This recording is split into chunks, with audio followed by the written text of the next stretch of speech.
Close the night out right, panel at the table in that half-dead light. Miss Robin in the middle, calling every shot, directing and producing, till the story runs hot. 1-1 from the city, badge heavy on his chest, towing that law like a wicked chain, spitting facts, no rest. Crimes after dark, we close the night out right, tear through the lies till the wrong sounds like a fight. All of the answers buried so deep out of sight. We watch the threads unravel, we watch the threads ignite.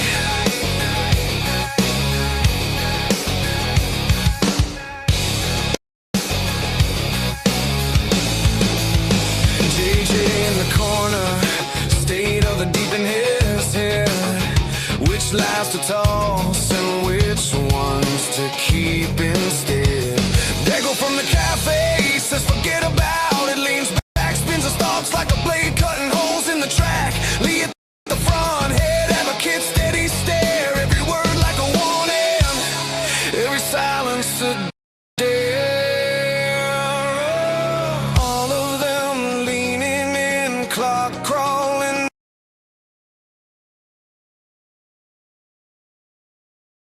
eyes bright. Every secret feels louder than the buzzing of the night. Crimes after dark, we close the night out right, tear through the lies till the wrong sounds like a fight. All of the answers buried so deep out of sight. We watch the threads unravel, we watch the threads ignite.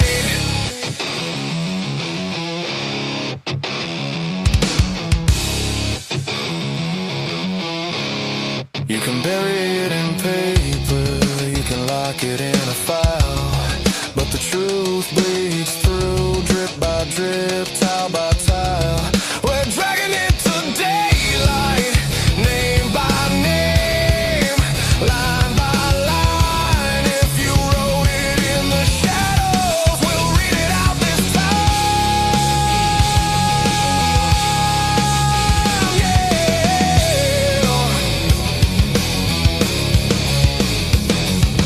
Crimes after dark, we close the night out right, tear through the lies till the wrong sounds like a fight. All of the answers buried so deep out of sight. We watch the threads unravel, we watch the threads ignite.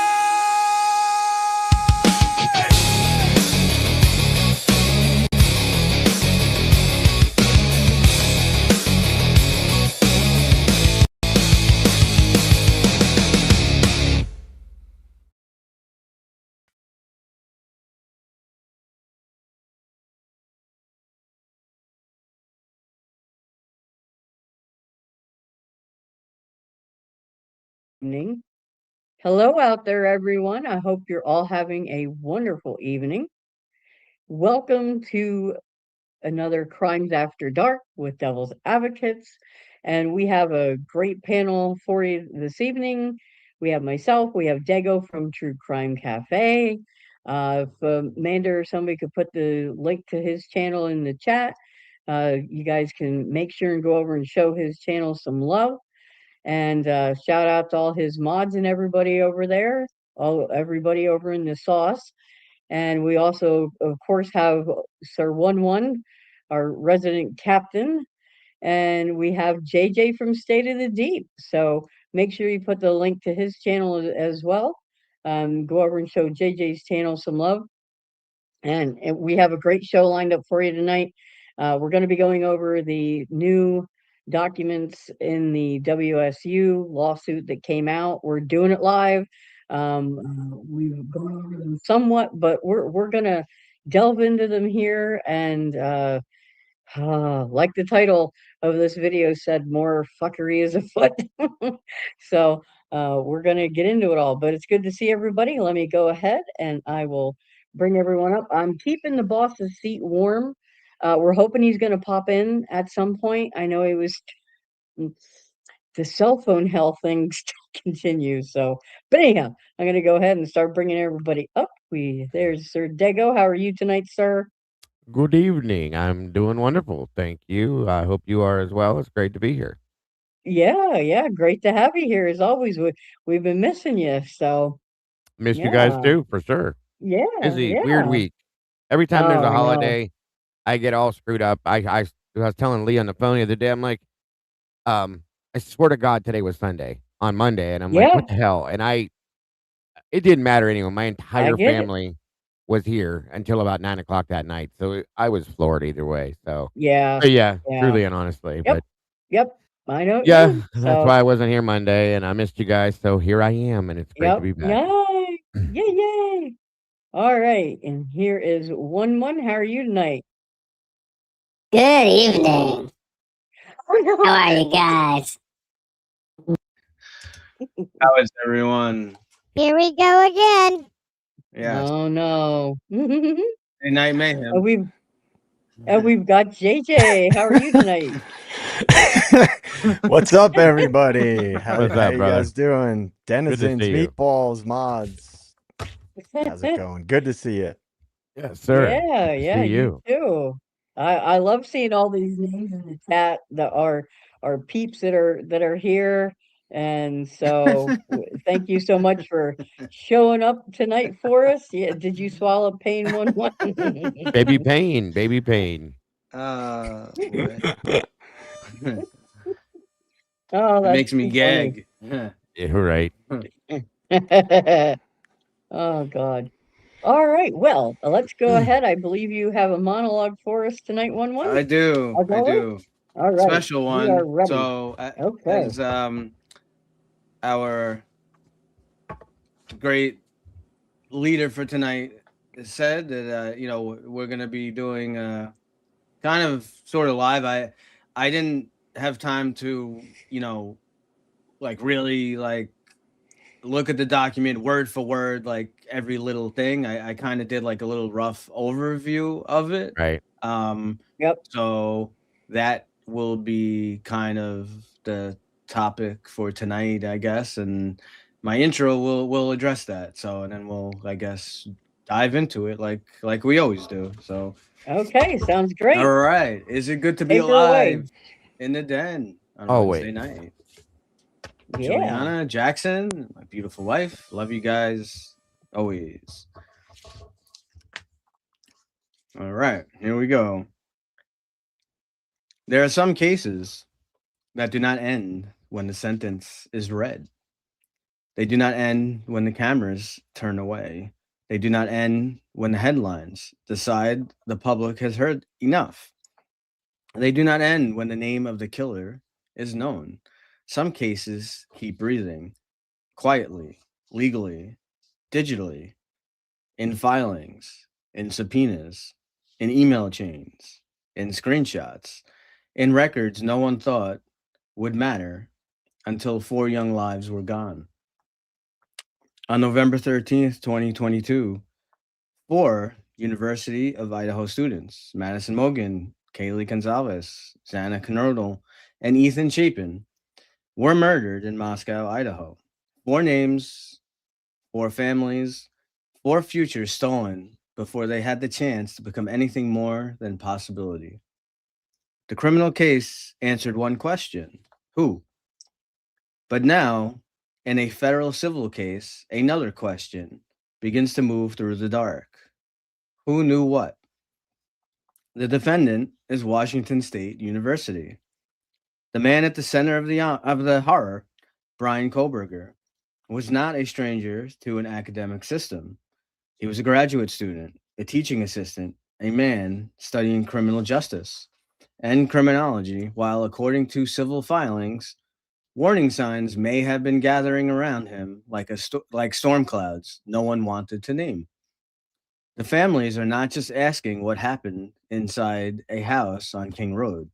They are asking what happened before the sirens, before the crime scene tape, before the manhunt, before the sentencing, before the nation learned the names of 4 students who should still be here.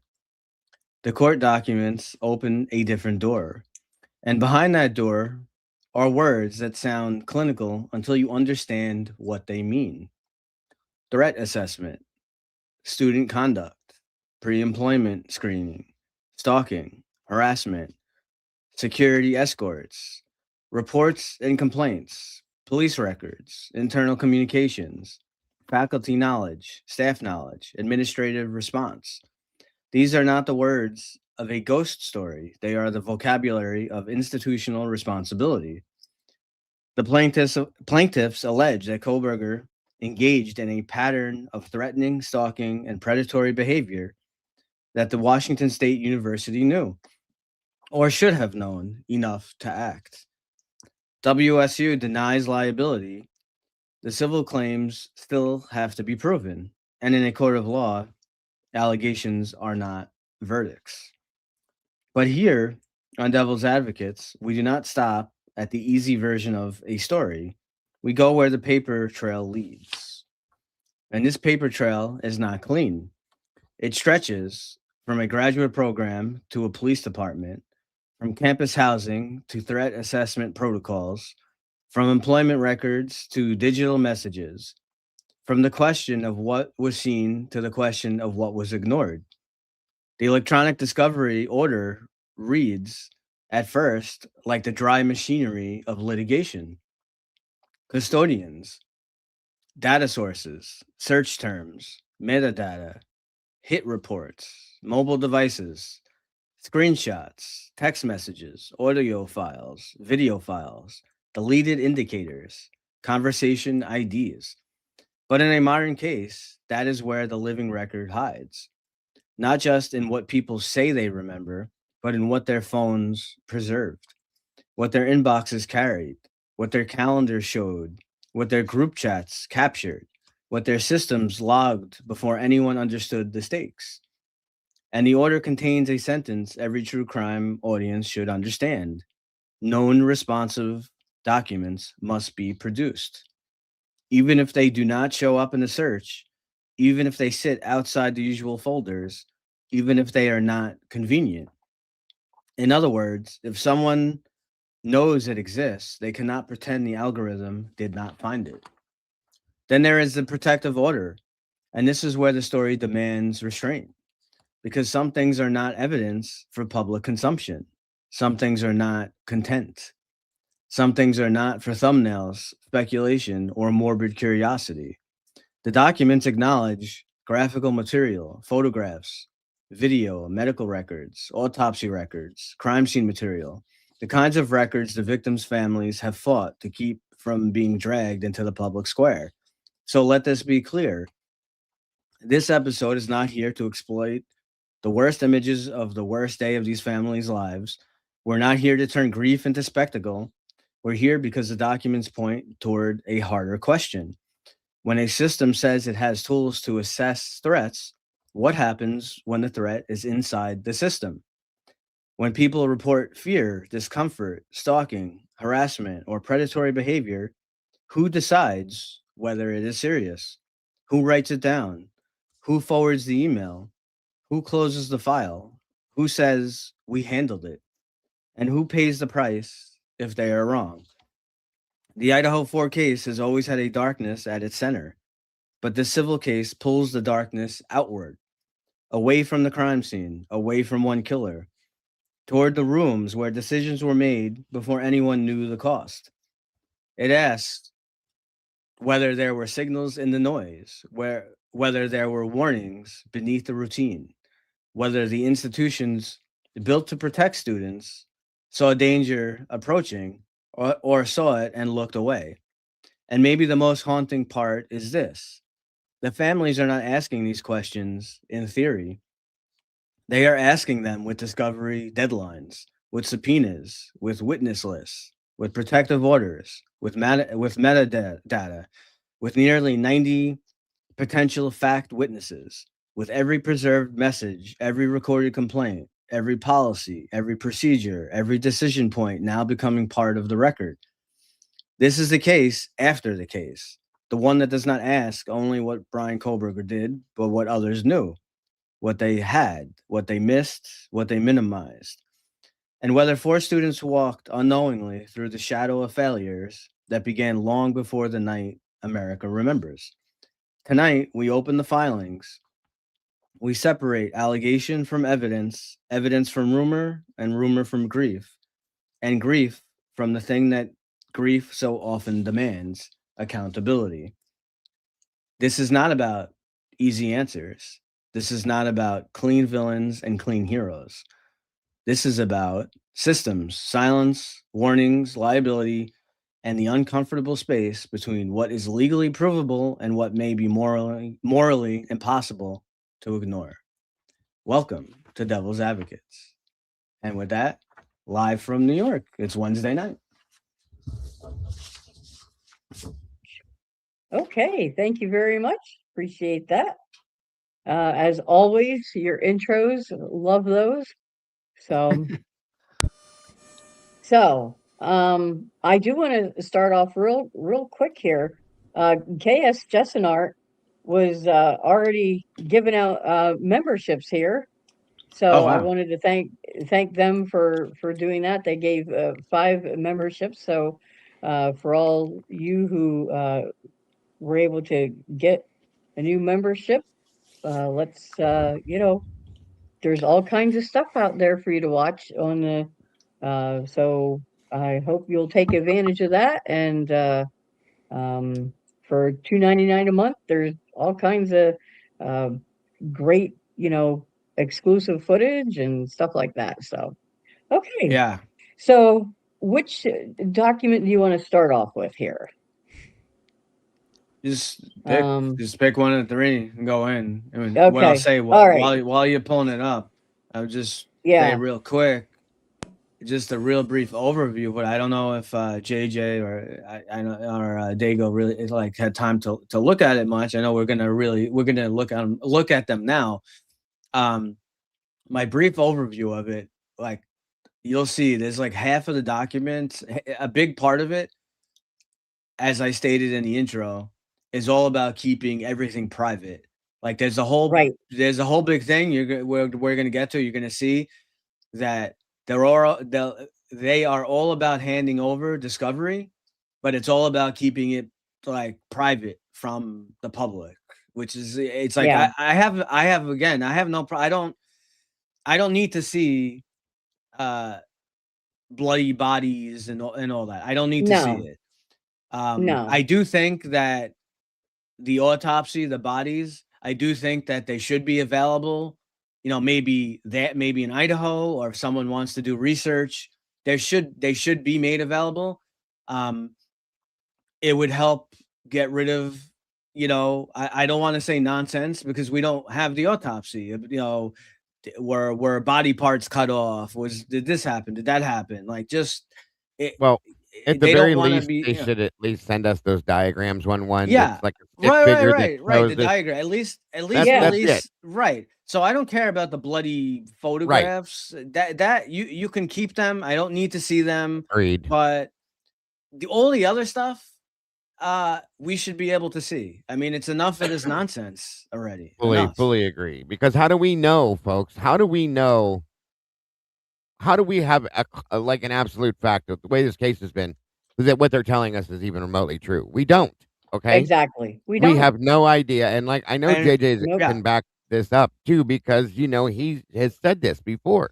They could throw anything at us and say, "Here it is. There, now shut up." Yeah. And we don't know that that's true. They very, very likely can say something or show us anything just to shut us down. Yeah. Truly and honestly at this point. Yeah. And we have a big problem because, Right. and then we'll get into the document. Just real quick, I know there's a handful of people out there, some creators or whatever, other people attacking and bashing Turvey and Wickham and whatever motive they had, or ulterior motive, whatever you want to say. The bottom line is, we didn't know specifically that there was definitively a clump of hair in Ethan's hand.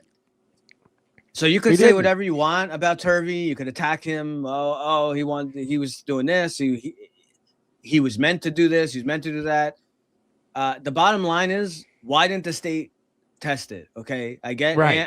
I understand, Right. and I mean, Ann Taylor already had the info that it did not match Koberger, so she had that. There was no match to Koberger, so it's clearly not him. So she didn't have to test it. But where is the judge? Where is the state? Like, why are we not testing it? And that is like the biggest piece of exculpatory evidence if I've ever seen any in my life. So Because it points away from Brian Koberger, Right. and that can't happen. Okay. right, I said this before. Right. It has to be Brian, no matter what the outcome, no matter what the circumstance. It has to be Brian. And like I said before too, Brian was always going to be guilty, no matter what happened. It was going to be him. So Yeah. it doesn't matter if they test it. It's going to point to somebody else, and then it would fall away from the one perpetrator narrative that they put out there, and they can't do that either. Okay, so there again, that's why it wasn't done, in my opinion. Now, why did the defense not do it? We have questions there. I agree, fully and Yeah. honestly agree. Okay, Yeah. but I'm not throwing anybody under the bus. I refuse. I'm not playing this team shit. I won't do this in my channel either. I'm not Team Taylor and Team Turby and Team what the Right. fuck. All that. That's just ridiculous. We Okay, just want the Yeah. truth. that's it. Uh-huh. We That's just want it. the truth. We've had enough. And whatever it division. takes, right? Whatever it takes to get that. That's I right. don't, and ma'am. that's the bottom line for me. And Yes, to that me- I yes, don't ma'am. care who brings forth the information. I don't care if That's it's right. Right. Home, if it's Turby, if it's I don't know Joe Schmo down the street or whatever it is. So That's Right. it. hey, he's look here. Let us- who's here. Let us make The that man of decision the for hour. ourselves. That's right. That's right. So I'm gonna pull that down off the stage. Yeah, and the bring trust up- me, bro angle doesn't work because it's not like No. people No. don't know that there's a lot of corruption in government. Well, right. Right. That's it right there. Absolutely, JJ. And that's exactly what they want us to just overlook the facts of the Yeah, fact, right. the Yeah. basis of the fact, Yep. and say, okay, whatever you say, Lee- I'll eat And it. I No. find it Yeah. Hey- I find it very, very convenient in timing. I mean, maybe it's a coincidence, Lee- but I find it very convenient of Turvey making a big deal about the hair that he found and other stuff, and then all of a sudden BK gets a plea deal. I Right. find it very Hey, interesting. Yes. Lee, are you ready? It looks like he's setting. Oh. Put your Nope. pants Said no. on, DA. Get your pants on. Whatever that was. I don't know. He's like, no. Oh, no. I'm So- peeing right now. Here we Yeah. go. It's Groundhog's Day again. Yep. Here we go again. He's gonna have to give me a thumbs up or something. National okay, the one Lampoon's cell Yeah. phone extravaganza. What You did know, do as- with the cell as phone? I we've missed out gone on fo- that. Sorry. As No, you're we've good. gone forward, the further we've gotten, the more that I'm starting to believe that the very basic elements of the case that we've been told are not accurate. And I No. don't mean like the PCA. I don't mean like Yeah. that stuff. Yep. I mean literally what took place in that house, what was reported, like The basics, is- right. the most Yeah. basic elements of it. Right. I'm starting to think that that stuff is not what really happened. And that is the reason why they Yeah. want to censor everything, redact everything, omit a lot of things. I think it's because the very information that we were told is not accurate. Yep. Now, I've got my theories as to why that information was never presented to the public. I can't prove any of it, but Right. more and more and more, I get the feeling that there's certain aspects that we were told from the beginning that aren't even accurate, like And yeah. Right. basics. Right. Yeah. And you are on point. I've been thinking this lately too, JJ. Like the stuff that we know to be what we believe fact, the basics, the very, very basics of the entire format of the case. I've been wondering recently. It's funny you brought this up because it's been on my mind lately. What if that's the fact and it's completely off from what we've actually known from the beginning, degrading everything else, throwing everything else out. Okay, what if it's completely different than that? And if they start giving us some points of the things we're asking for, and it's going to tell us that story, and everybody's going to realize that and go, "What the hell?" Yeah. Yeah. And I agree this- with JJ on that. Because think about yeah, it. this- One last thing. Think about it. If they lied to the public about the very most basic aspects of what took place, Yeah. and I don't mean just the timeline and things like that. I mean the most basic aspects. Then they Definitely. can't. That's glaring. Like they You can't can't fix it. make an excuse for that. No, yeah. that's absolutely And true. That's Rubik's exactly what I Cubes- meant. Rubik's Cube's comment here is great. How dare we want receipts? Yeah. I mean, Right. Yeah. we're And I get so tired of everyone, not everyone, but the powers that be and other people, families, and whatever, shaming us for wanting to know the truth. right. And the timeline God stuff is forbid. like it gets like a little ridiculous too, because Yes. at the point of this, yeah, it was 2022. I mean, come on. You want us to believe you don't know where a certain person was at a certain I mean, it's just ludicrous to even to believe any of his nonsense. But there are people out there, they believe it, this is like what they say, but They're afraid to believe anything else. When that's the problem, and yeah, I mean, I get that, but damn, enough is enough already. And Yeah. one of the things I've talked about and on here before is that human beings have instincts. We may not always be good at sort of sorting through what those messages mean that we get from our gut. But right.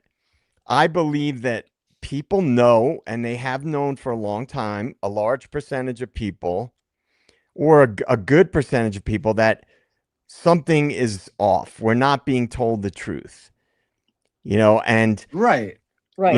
I tend to believe in a collective unconscious, and I'm not even really like a woo woo kind of guy. Yeah. But based on what Mhm. I know about quantum physics and what I've Yep. studied in psychology, Carl Jung, one of his theories is the collective unconscious. I believe that exists, as weird as it sounds, and that Yeah. people pick up on things. This comment right It's here, ridiculous. and they're Yep. making us pay thousands and thousands of dollars for shit that we're supposed to be able to see. My bullshit meter just is off the charts anymore. Yeah. Yeah.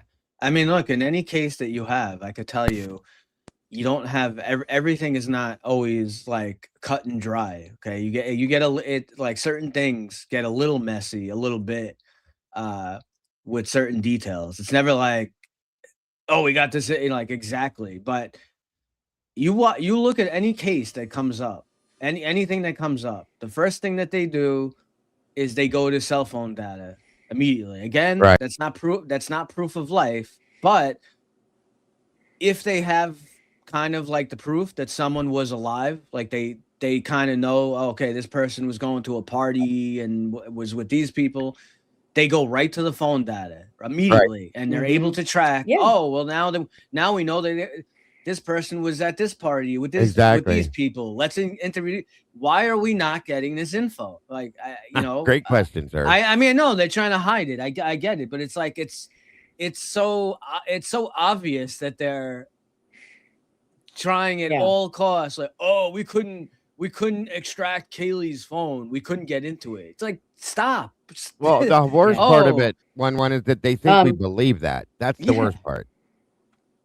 I'm gonna see if Boss Man's ready. Okay, he says he Yeah, is. he So gave here we thumbs up. go. Here is the man. What's up? Hello. Wow. How are ya? Hello. I'm Did you get okay. your phone sorted out, DA?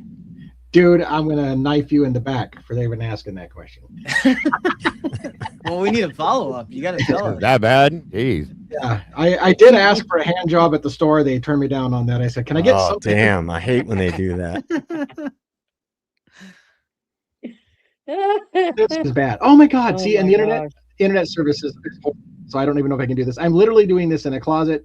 Um, the internet is horrible. But yeah, I did get my new phone. So there you go. And I'm in Vegas, and it's hotter than the pistol. It's actually only about 80, but it feels worse than that. Probably because I've been huffing luggage from the car up a flight of stairs in 80-degree weather. And yeah. Anyway, Oh, so well, I'm yeah, here. there's that. I wanted to say hi. We do. I can't stay terribly long, unfortunately, because I have family. My Your wife has volume just family. dropped dramatically. That's awesome. Hold on. Yeah, we can't hear you. There we go. The picture is sharp. Well, Yeah, your thank you. picture You looks should be smart. Did you sign any autographs yet? No. I didn't even see anybody yet. We went to the convention center, and there's another convention happening. So I was surprised to find zero CrimeCon merchandise or signage anywhere. I just know Wow. looking at the sessions that the ballrooms are listed correctly, so I know we're in the right convention center area. But there's another convention that's ending right now, so they're breaking down a convention. So apparently they're going to start setting up probably tonight, because tomorrow is picking up badges and stuff like that. It's not an official CrimeCon day. The official CrimeCon day starts Friday, so tomorrow's picking up badges for early registration for those who want to pick it up. So we'll go do that tomorrow, and I'll take some pictures for people that are interested in seeing what the early setup of CrimeCon looks like. Thank you so much, Yeah. Lulu. Don't like lies. Love Thursdays with the community. Appreciate that. I think that came through me. Very nice. Yeah, Very I think so. nice. Get it? Yes. Lulu, where are you from? I saw the different currency on there. Canada? What? Australia? Australia? Is it different? I don't know. I could be reading it wrong, but there was like I think it said A, then $, and then $7.99. Yeah. Okay, I thought it might have been, like sometimes with Canada you see CA. Yeah, some right. kind of Yeah. deep state currency. Yeah. Yeah, she's Yeah. she's an Aussie. It's in its Bitcoin. So, Thank you, Yep. Lulu. so for everyone who's joining us, yes, Lee is in Vegas at CrimeCon, so that is where he is coming to us from this evening. Ooh, I'm nice and washed out with that big old ring light in my face, aren't I? I just literally, I mean, you guys were starting the live as I was just pulling into the parking lot for the Airbnb. So I'm still unpacking. And like I said, family's unpacking and stuff like that. And they're fine with me checking in with the show and saying hi. So I appreciate you guys holding down the fort. Sounds like you guys were already talking about the legal documents in the WSU. Is that the WSU lawsuit? Yeah. We just briefly, we didn't get into it yet. We will. We're going to. All right. That's a good Yeah. light. It actually, you can't it's really not lie. bad. Yeah. I don't think you can lie about your age now, Lee. Shit. All right, hold on. I gotta about that. You're right. So yeah. Hold on. How was the? Look at that. We'll dim that shit a little bit. There you go. Look at that. There you go. There you Okay. go. How was the car trip? Again, I'm going to knife you in the back for asking that question. We started at I got 6 o'clock in the guns. morning. Yeah, we started at 6 o'clock in the morning yesterday, and we were supposed to spend about 3 hours in Boise. We spent about 7 to 8 hours in Boise. We almost never got out of there. We tried to catch an hour nap on the road at like midnight, and then another hour at like 4 in the morning, and then another hour in the parking garage of the Caesar's Palace for another hour. And so we're running on fumes. The drive was very, very, very long, and if it wasn't for all the cell phone shit that we had to go through, it probably wouldn't have been bad. But it's like a 13-hour drive from where we were at, so we felt everything. So yeah, That's crazy. I'm surprised you didn't fly. Wow. well, we thought about it, but then to fly, then we got to rent a car and all that shit, and or I could have transportation. And I decided, I thought it sounded like a great idea just to drive. It's only 13 hours, and then I can have my own car for the entire week. It sounded like a great idea Until you did it. Yeah, maybe we should fly. Kathleen Yeah. Bell says, I'm not even there, and I'm just so excited to see you there. So yeah, we're all Very excited cool. too. Very cool. Yeah, thank you very much. And Well, hopefully, with shitty trip or there and all the other problems, hopefully you ended up in a good Airbnb and it'll be comfortable for you and all that. Yeah, I hope so as well. And it's funny because I've been wanting to upgrade my phone, and so I got a phone that they said was the top of the line phone for podcasters, TikTokers, YouTubers, and I spent 3 days getting that phone. I'm actually stunned that I have it. It's still in a box. I haven't had time to unbox it and get it charged up and get the transfer started for my old phone. So that part of the problem, part of what I wanted is I wanted the better phone for live streaming from the CrimeCon floor. Because sometimes there's low light areas, and this phone is supposed to be a lot better in low light. So I'm going to try to do some streaming from CrimeCon. Just make sure that if you see Steve Gonzalez creeping up behind me, that you guys warn me on the stream. A knife in the back. Right. It's knifed in the back at CrimeCon. So what phone did you get, if we can ask? it's the Samsung S26 Ultra with the stylus pin. So it's got superb cameras. It's got really fantastic cameras. So. Yep. Yeah, that's the definite upgrade. They told me when I got S3 Plus, so I upgraded quite a bit on the camera. Right. They told me I got that Motorola, whatever the hell it was, with the stylus and all that. Yeah, and I mean, it's got the camera's amazing on it. It's got 4 different things. You know what I mean? And it's great for streaming, but phone wise, it's garbage. So you can't get one without the other, I guess. I'm never gonna get that. I'll be going to what you have next. So yeah, it's a really good phone. Yeah, I've heard that. A lot of really good ratings for it. So they're not cheap, that's for sure. No, they're not. No. Especially if you want one with a good amount of storage, it's pricey. Here's the thing: they gave me for my S23 Plus, they gave me $1,100 in trade-in value, which was a hell of a lot of the purchase of the other. Yeah. Granted, but anyways, a lot of it was knocked off with my trade-in. Yeah, that's good. Yeah, they have. That's great. It's like buying a car nowadays. That like you have to make payments on your phone while you're making your bill payment and all that other stuff. You don't just buy them outright unless you have that kind of money. Donation. I had to leave a sperm donation, and I'm pretty sure. Yes. Yeah. So we're good. Firstborn, all that. Absolutely. Yeah. Exactly. It's so funny because last night, Dago, you weren't here. We had a poll to see who liked Samsung versus iPhone, and it was like neck and neck. Like Samsung beat it out by 1%. That was it. So, I can't. I'm actually. I'm surprised. I'd have probably been in the other percent too, because I hate iPhones with a passion, literally. Yeah. Yeah. I might switch to an Android phone. There you go. Go ahead, JJ. No, I was just saying because I was saying yesterday, like the only reason I went back to an iPhone, I was mostly using Android phones, just because I thought it would be better with my MacBook. A Mac, but right. It's you have to do so many extra steps on an iPhone. It's crazy. Yeah. I mean, they're good. I have a 15 Pro Max. It's not the newest one, but it's just you gotta pay for everything. Pay for them. I just don't think they're worth it, honestly. No, because after you have the phone and you paid for all that, to get anything else on it, app-wise or anything, you got to pay for everything with an iPhone. From what I've seen, and I just like, no, I'm good with that. Keep it. Yeah. Keep it. They used to piss me off nonstop. Like I couldn't even, and this was like back to the iPhone 5. I don't know, what was that 10 plus years ago? I couldn't even share. I couldn't even share. I couldn't even share a ringtone with anyone. No, you can't. You had to go buy through everything. iTunes. Yeah, it's fucking pain in the ass. Yep. Just a devil woman says, "Don't lie, Lee. You walked in there and was like, do you know who the fuck I am?" So, and they went, "Here's $1,100 refund." Yeah, I'm gonna have to try that when I upgrade my phone. I'm gonna have to be like, wait, hold on. You don't know who I am? You don't know who the fuck I am? The fuck's wrong with you? Come on. I really don't have I don't feel like I have a big ego. In fact, it was hard for me to get up and do this kind of stuff on stage, really hard. But it was funny because there was a moment when I was at the one of the 5 AT&T stores I was at, and I was wearing my Devil's Advocates gear, and they said, "What's the Devil's Advocates?" And I said, I should pull out a card, slap it down on the ground, and go, "That's who I am." Like that's who I am.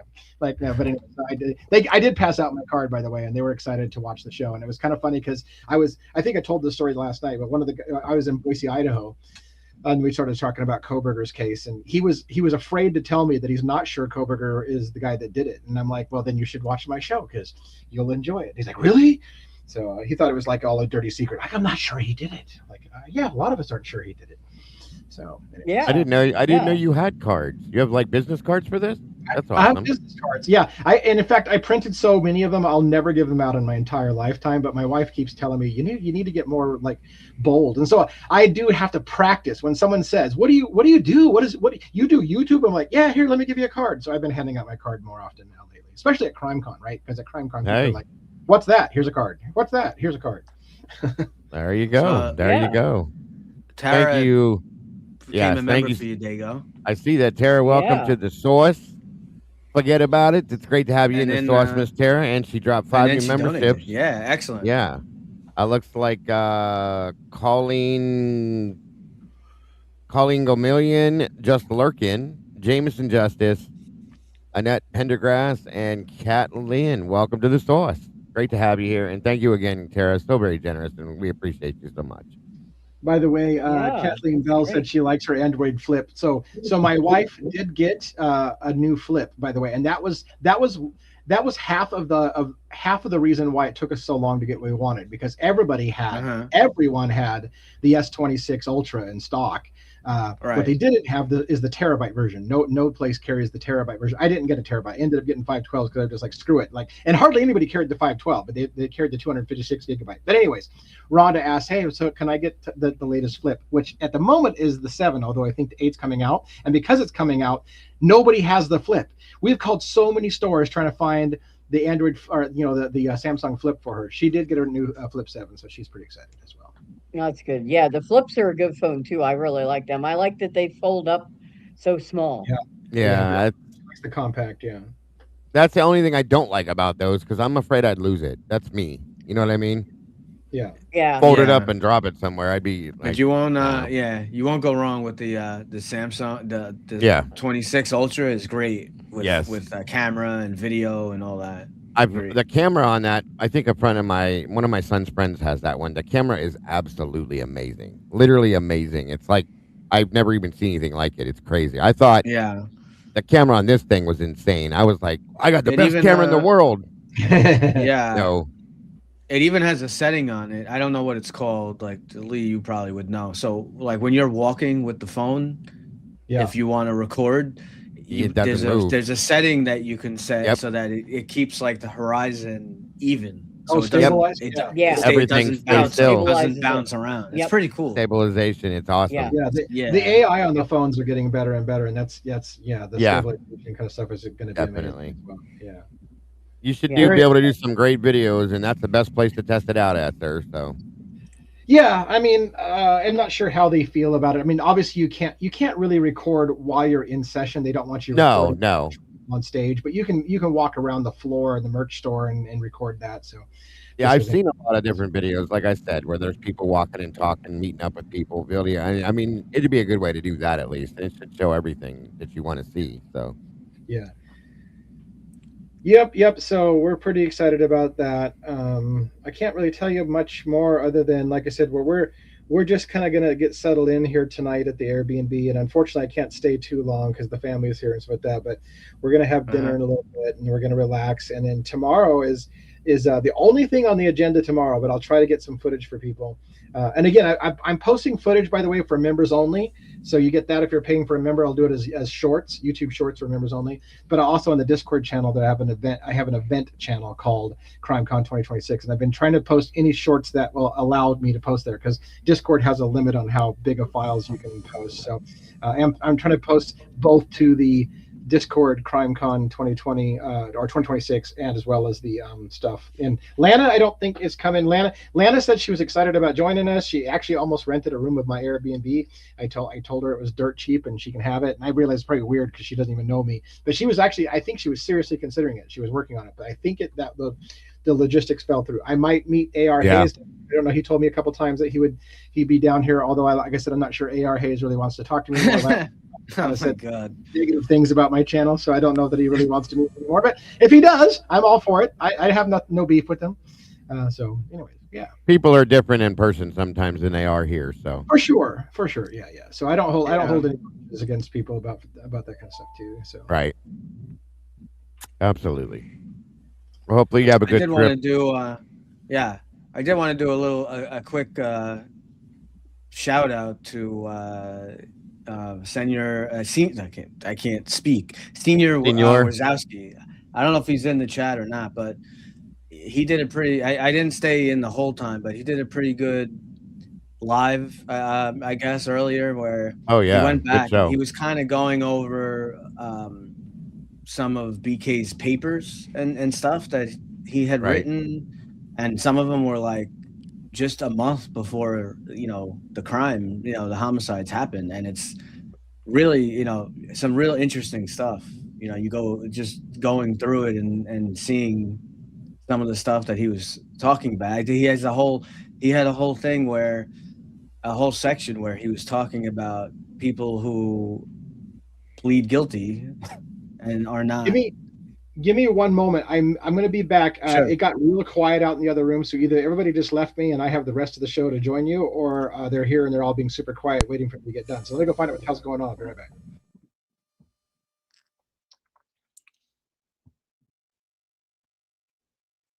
And what were you? He go ahead and finish what you were saying.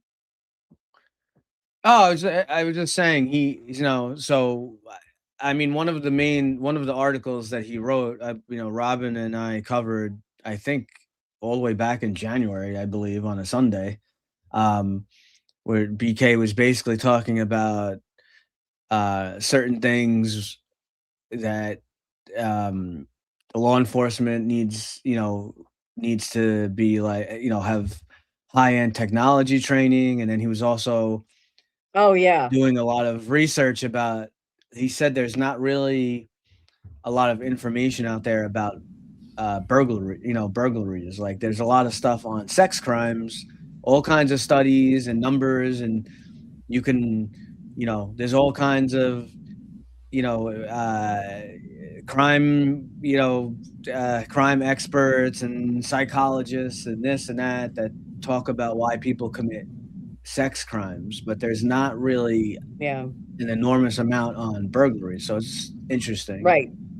Yeah, it is. Hate to You're back. interrupt, guys, but so the family is still here. I told you that I'm broadcasting from a closet. My wife told me it's time to come out of the closet, so Gotta get out of the closet. I'm gonna go join. I'm gonna go join the family. Thanks for letting me come in and crash the show. Again, I'll have footage Yeah.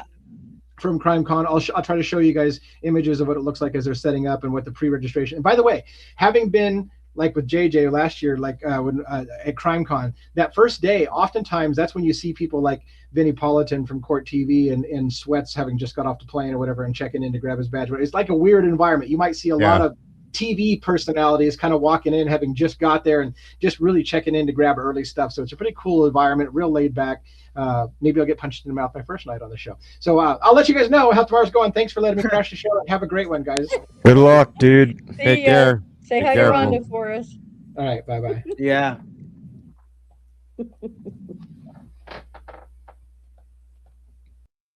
So, right before you get into the document, I just that I mentioned that thing that Senor Wazowski brought up.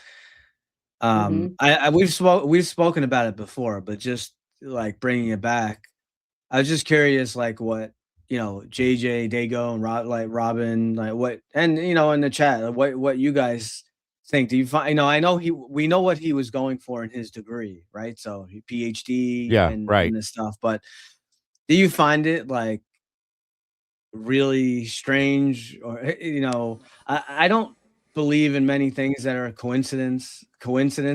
They can happen, but I find it highly odd that he had all these like weird books, and he had just part of a paper he wrote about people who are convicted, who pled guilty but aren't guilty. Like, what do you guys feel about that? It's like they go into his apartment and he just has like all these books and all this stuff. It just seemed like a little odd to me. I mean, yeah, it was interesting. Well, I did a show on it. Oh Jesus, I can't remember when it was. It was a long time back, but Yeah. the way I titled the show is like he wrote his own story, in a sense. You know what I mean? Right. A lot of his papers were the basis of exactly what he's going through at this point, which was very interesting. Right. It's This is probably the only thing that I believe could slightly be a coincidence. And you know, I don't right. typically. I'm just right there with Devil Woman. I don't believe in coincidences in true crime, and definitely not in this case. But this one, No. it's ironic. I don't know, guys. It's very hard to take what it could mean, if anything. You know, it Yeah. kind of plays to the fact that a lot of times there's a lot of people that believe Brian works with the feds. Okay, I'm not saying I believe it. I'm not saying it's true, and I'm not saying it's not true. But it's interesting, is all I'm going to say. It's an interesting angle to look at, thinking about what was found in the man's apartment, what he was working on, his Yeah. papers, the books that he had listed, things. I mean, you can't look past it. And I'll just then- put it that way, in my yeah, opinion. and then just another quick thing to add on to it. And I'm curious, like what Robin and JJ have to say. I think we were talking about it the other, or it came. I know we talk about everything. Whenever in another case have you seen video that gets leaked from inside a prison? Like I'm not saying it's never happened. I can't remember ever seeing. You that. don't see it. Yeah, I mean, like I've Yeah. said, it's like it's grooming. Like, oh, here's the guy. Look, oh, Yeah. it's planting in people's mind the guy in prison, right? And I still firmly believe in my theory. I think that Mhm. Brian was either one of two things. He was either working on research through the NIJ funding and was brought in for this case to be used willingly, Right. or he was somehow had been connected with law enforcement through either internships or applying for a job or whatever it could have been through the funding that he got connected with law enforcement in some way, shape, or form, and was inserted into the case because they needed, number one, to have somebody so life could go on and students could go back to school. That's big money. And I've talked about this ad nauseum.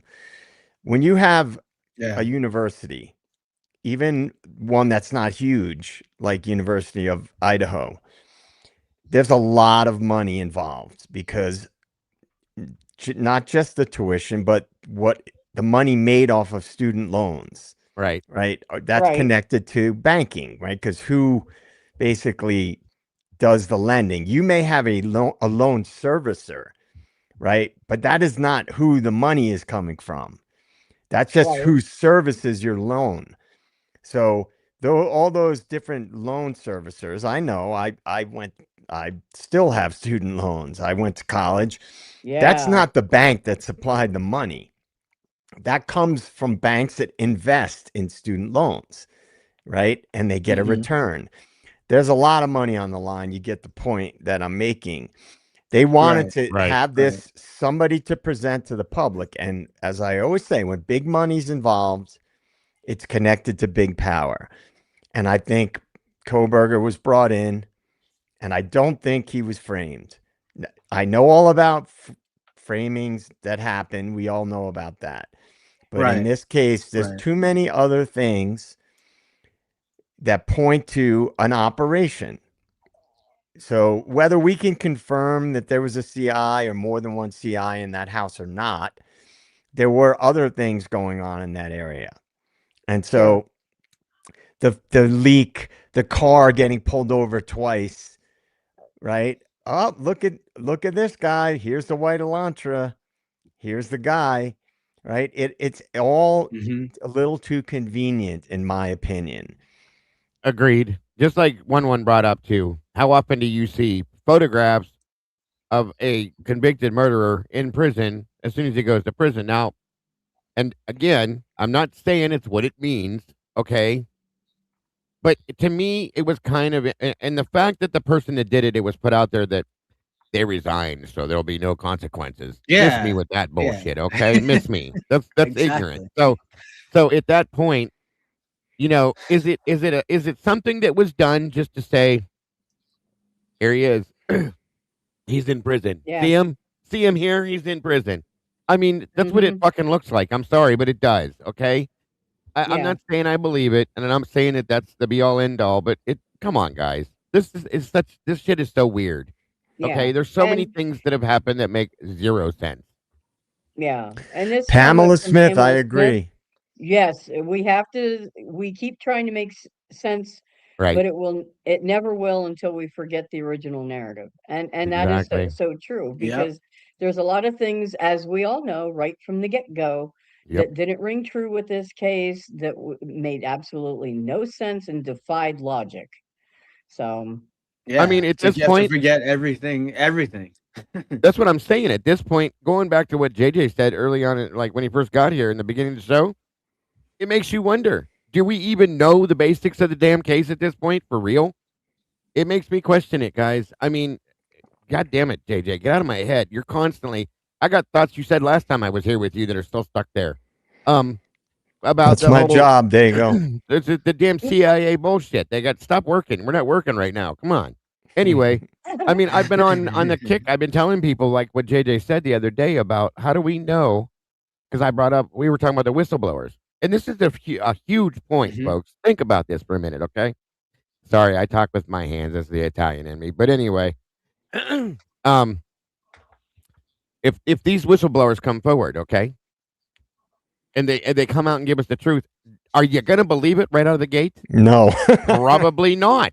Okay, because once again, it could be them just trying to turn the channel on us once again. Truly and honestly, I mean, think about it. It's stuck in my head thanks to JJ now because since then I've been like, God damn it, I can't get that out of my head. So now I got this in my head too. But it's good to think about these things, folks, because it reminds us how offhanded and how sideways this case is. It's not a cut and dry black and white case, and it's definitely nowhere near anything we've seen ever.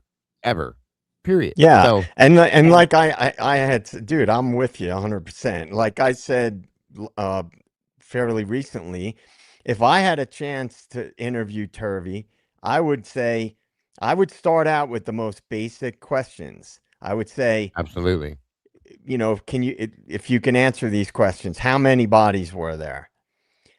Could you tell me anything about were there 4 like we've been told, or were there more? Because someone involved in the case is not going to be generally asked those questions because it's people assume that, okay, it was these 4, this is how it happened, etc. I would ask him, were there any gunshot wounds?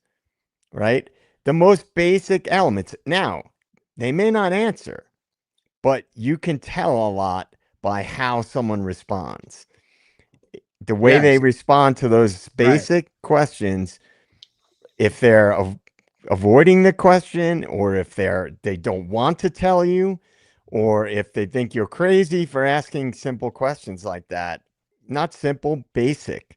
Because as I've been saying, like a broken record, we don't even know that what we've been told is even remotely accurate. We only know what we've been told about the victims, about Koberger, about all the peripheral people involved in the case. We don't. We only know what we've been told, unless people have personal information about them firsthand.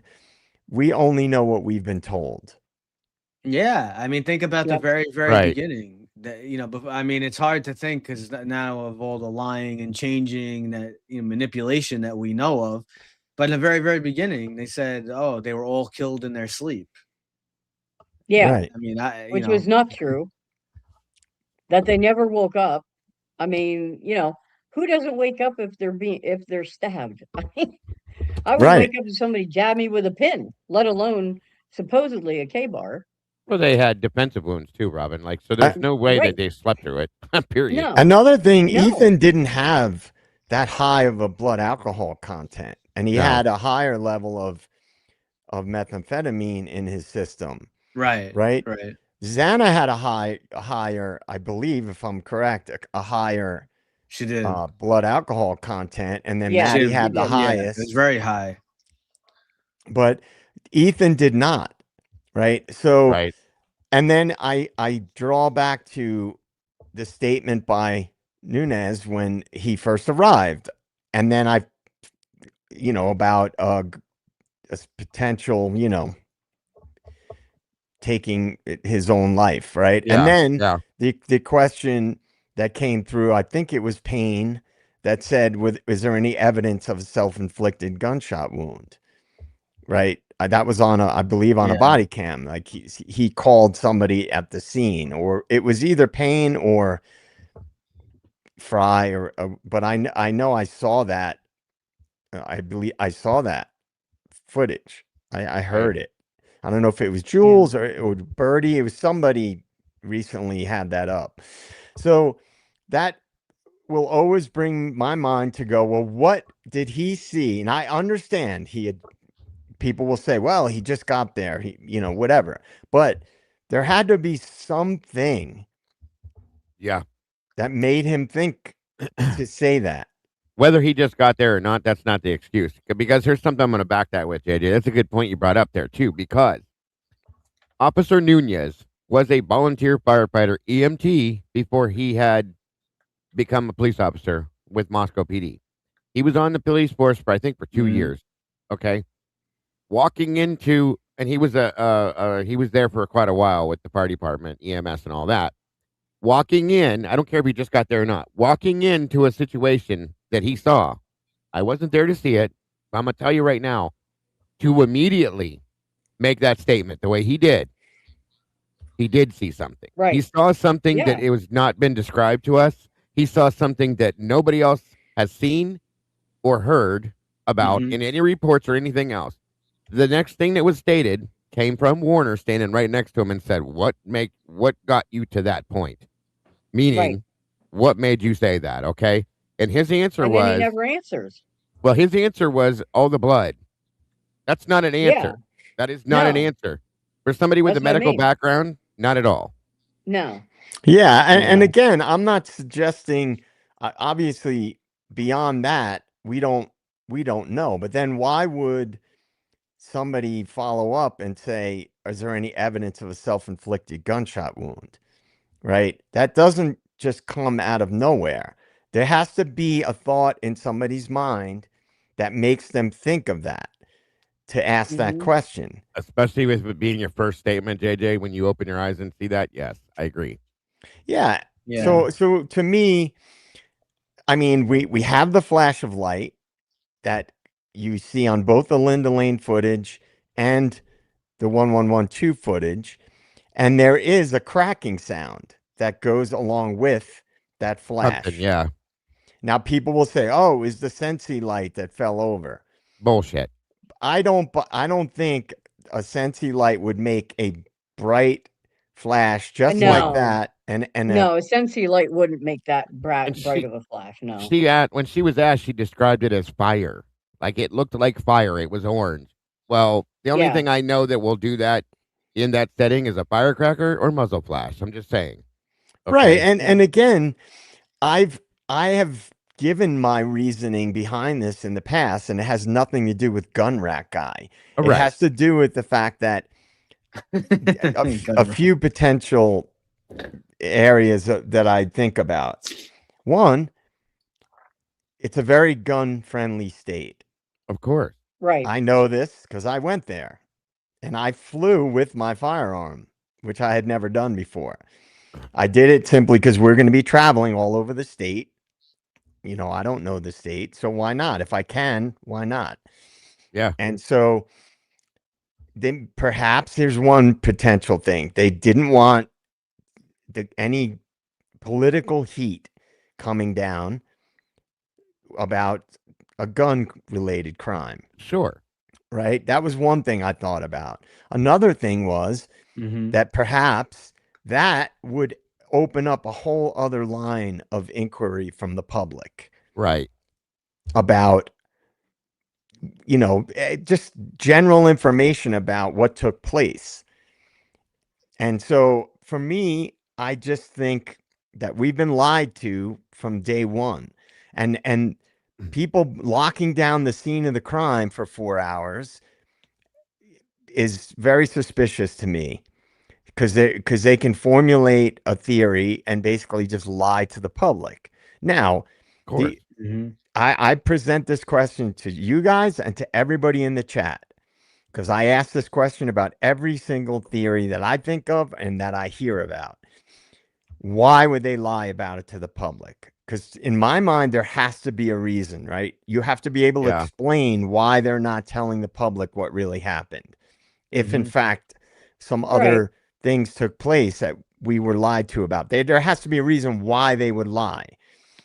And I would like to know what people think. What are some theories as to why they would not tell the truth about critical things like, number one, the timeline, first and Well, foremost?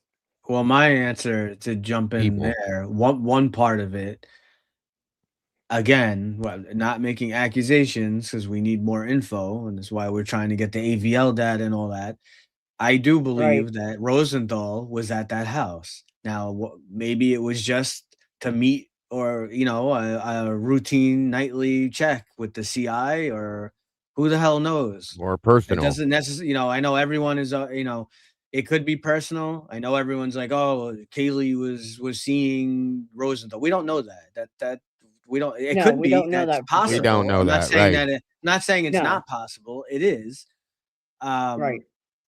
Just because he got her ID and I said that we do that all the time at work. We take pictures of Right. people's IDs That and we go does back. not mean they had a That's a relationship. routine thing. I know some people like, oh my God, he took a picture of her ID and that means he was trying to, he wanted her. No, it's nonsense. I'm telling you, that's nonsense.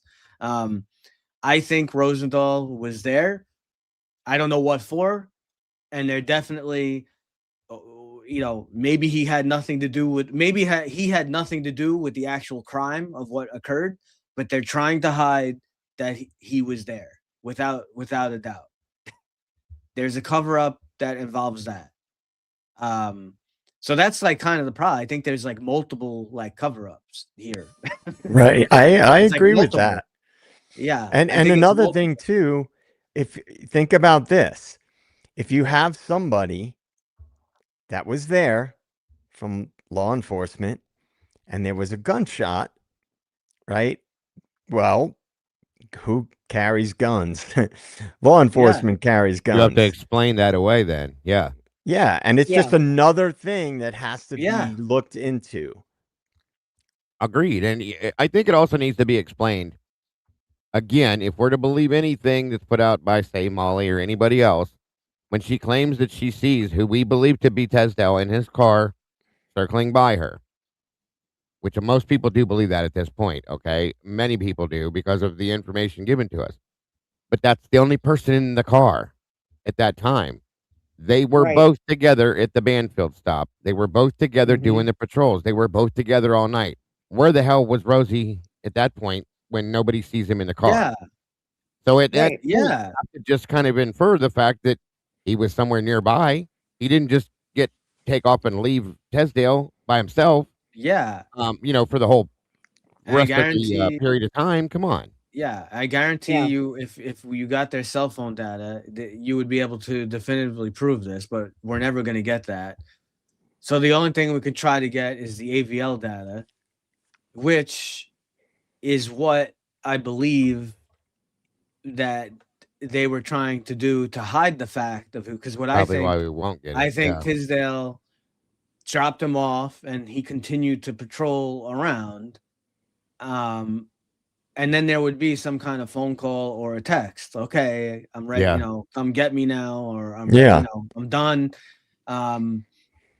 So we're not going to get that. But as we've stated a million times here, what kind of backlash would they get if like this is an undercover unit and 4 of these students were killed right under their nose, and either of the possibility that either one of them was a CI and trying to meet up with Rosenthal or connection there, or if he was seeing one of the girls, or if it was something more personal. Either way, in the public eye, it would, I mean, it just would look horrendous.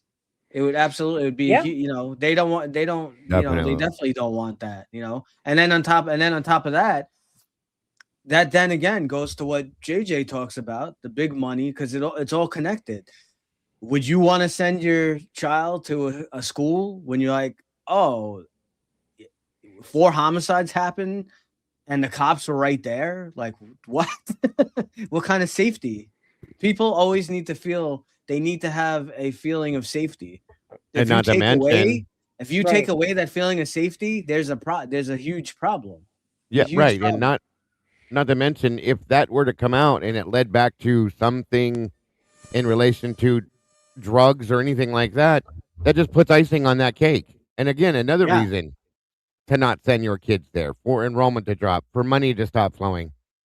All of those things are big problems there because That's a great point, Diego, because truly, if there was drugs involved, do you really want the public to know a cop was at that house? absolutely not. No. Right. This is And a ap- good and comment here.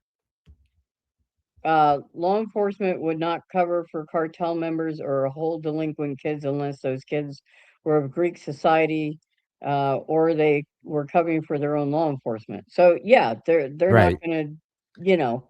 So Yeah, I'm I've sorry, said this Dago. Go before. ahead. Yeah. This is a small law enforcement community. It's a small force. So you're gonna tell me that, of course, you know, they're gonna cover for if Rosenthal, he could have had nothing to do with anything. Okay, but he was. I still believe he was there. Whatever the reason was, he was there, and they're trying. I wouldn't be surprised if it's his. You know, everyone's going nuts over these footprints in the back and all. I wouldn't be surprised if some of these footprints are from him. And like, oh Right. who was guarding the house the next day? This Well, is this Rosenthal, is he was Right. assigned there. So, this is why I want to see the 112 full footage for the entire Yep. week before this murder happened, okay? Because I want to see who comes and goes from that house on a regular basis. I want to see who was there, maybe on foot, in cars. Did we see yeah, other officers there throughout the week at all? Did we see other people that are not normally there?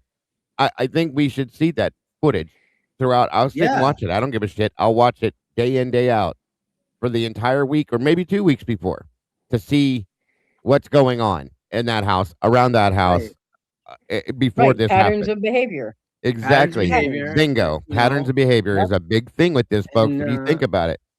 we And have Yep. that's proof why of it's their important. lie. And we have proof again, just like with Dylan, we have proof of the lie because Payne, I believe it's Payne that made the document. I could be wrong. There's too many names in this damn case. All right. He's transcribing, I guess, what Tisdale is describing the patrol that they did. Well, we've watched the video a million times, and I know you're gonna say, "Oh, well, they fucked with the video and they did that." Yeah, okay, fine. They messed with the video, but I don't see an undercover car driving around in from what Tisdale said. Oh, we were going around like in a circle. I don't see the patrol car going around. So Nobody has. you're making a statement that has to do with patrol wise on a night of the homicide, and it doesn't match what we're watching in the video. So, Right. But the thing that we Right. do see with that vehicle is them parked in the white apartment's parking lot in a yes, perfect position to sit and stare at that house and watch that pathway that walks up to almost directly into the front door of the 1122 house. So again, if you think that's coincidence, I'll sell you a bridge in London. Okay, I'm just telling you yeah. because it can't be. There's no coincidence. Every time that car leaves to do one of its patrols, wherever the hell it goes, guess where it ends right back at? That same damn spot over there where it can see the 1122 house. So you tell me that they weren't watching that house that night. I'm gonna tell you, I think you need to go look again. Robin, did you want to get into the document? Now that Let's now get that we're into the about that, document. Listen. When we get into a good I know. conversation, you know what I mean. That's I know it's okay. good. I don't Yeah. mind. Yeah. Yeah. Yeah, So pull it up. so Pull it up. yes. Yep. Let me get to the right tab here, and I'll add that to the stage. So this one is the stipulated protective order and Oh, okay. proposed order So this one is the one that ends in 209. I'm not sure which one you have ready there. But so if you guys are in our Discord, I know there's probably various places you can find this, but we most likely have them posted in the Discord. So if you guys are the kind that you like to download and do your own reading of the documents, they're typically usually always there. So e- e- essentially, this document is talking about how they're going to handle the discovery.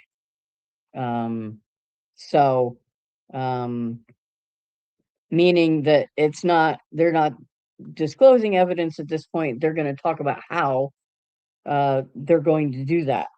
Um, so this document just floors me. So the Which plaintiffs, one is this? uh, this 209. is, yeah, 209. It's the stipulated protective order and Uh-huh. proposed order. So again, this one deals with the discovery, how that's going to, be handled.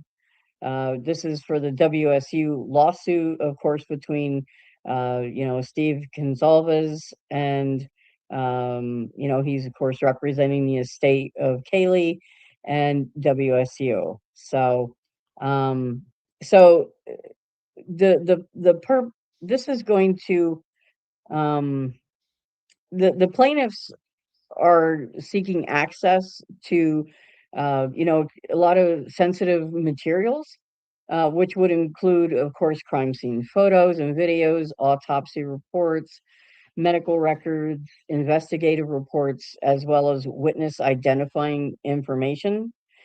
So, as you can imagine, there are some things that you don't want the general public knowing. Um, and the parties already know that the the massive public interest. I mean, it's already crazy, so it's only going to get even crazier. Yeah, Yep. yeah. So, Yeah, yep, it's and insane.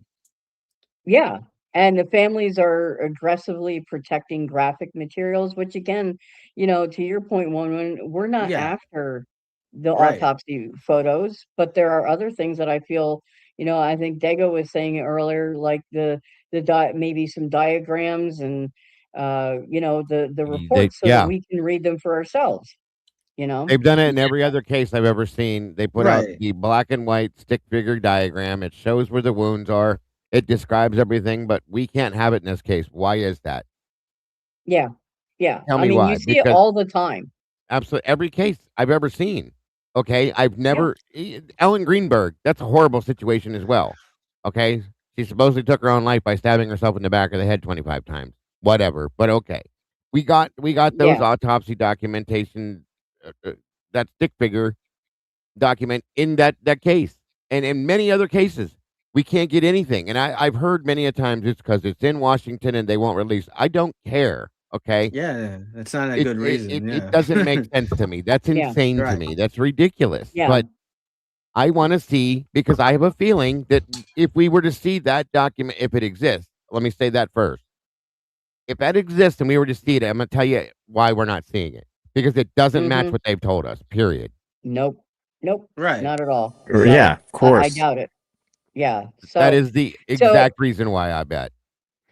yeah. So the way that these documents are set up is that um at this point WSU might not even be able to directly possess some of the materials because this order it sets up a process where the Gonzalez and whoever else the other plaintiffs they get them first. Okay, they get them first, Right. and WSU requests access through the plaintiffs. So they essentially have to request these from the families. And now supposedly, it says here, it does not confer blanket protection on all disclosures or responses to discovery. The protection it affords from public disclosure and use extends only to limited information or items that are entitled to confidential treatment under the applicable legal principles, and it does not presumptively entitle parties to file confidential information under seal.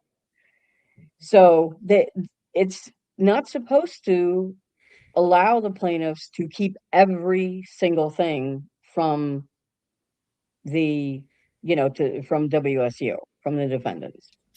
Yeah. And that's and that's basically the main gist of this document is that they very, when Robin scrolls down after, they very specifically mention, certain aspects like the autopsy reports and all these different things that Right. the WSU has every right of discovery to look to see to evaluate all this stuff. So their main thing is, okay, you want all this info, so they're making this whole big thing about special protections, and they make reference to the new law that's coming out, which is fine. You have this new law, but that what the hell does that have to do with the autopsy report? Right. It's supposed to cover I don't want to see. I don't need to see the bodies, but No. it's enough The di- enough of the right. redactions, enough of this No. nonsense already. Just show me the sketch and give me the absolute truth and what was written in that, and I'll leave it alone. Real quick. Right. Also, I want to show you guys something with what JJ was talking about, just so you guys know this for future reference. That way you can keep it out of your vocabulary. Real quick here, let me show you something, Robin. Okay. Hold on. JJ brought up that whole thing, that part of the narrative they were trying to keep running for us, okay, with one of the things they said. All right, there it is backstage. Let me show you something real fast here. See this right here? Yeah. Uh-huh. Yeah. Yeah. There's your thing they tried to claim got broken. It's plugged in, sitting there, okay, on the table after the crime. So that never happened. So there you go. No. You can eliminate that from the whole story at this Interesting. point. Yeah. Yeah. Thank you. SRB found that a while back. Yeah. So just so you guys Thank know, you, SRB. Yeah. you don't have to worry Good about job. looking for that anymore because it's bullshit. One more piece of bullshit that they've given us. So you can just eliminate that completely, as there's something else they've tried to push off the garbage to us to make us believe something different. So thank you, SRB, and there you go, guys. There it is, right there. Yeah, that's great. That's great. Thank you. And they're Plugged in and working after the crime. So anyway, they're Guys, I'll be right requiring- back. Okay. They're requiring the plaintiffs to make a special document repository that will have all these all these different discovery materials that go to them.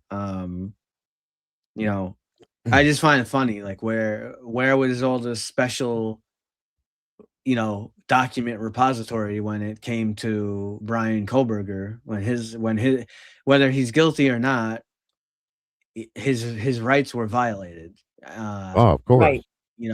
Yeah. With the Dateline special that came out and all the other nonsense.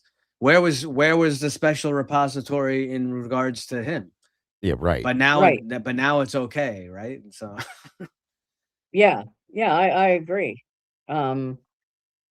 And so what a protective order is in this particular instance is it's something that's common with litigation, and just basically sets up the rules for how, creates a framework for the discovery, how it can move forward while protecting privacy, limiting leaks, hopefully, uh, and preserving court control over disclosure. So, Good stuff. yeah, I Yep. mean they're crazy. I mean, they're going like nuts with this. They want them to create what is this thing called here? Yeah, it A has to be privilege log. organized. They want them to have Yeah, a privilege log, and they have very specific information that describes, the different pieces of information and like why they need it. right. Yeah.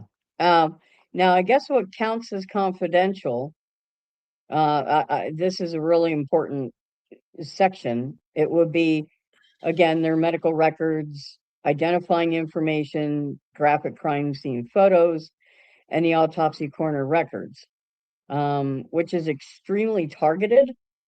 Um, so, like I said, they're trying to not keep allow them to keep everything from WSU, which they shouldn't be. Um, and it specifically refers to copies, summaries, notes, excerpts, and testimony discussing confidential material. So even discussing the contents during a deposition could become protected.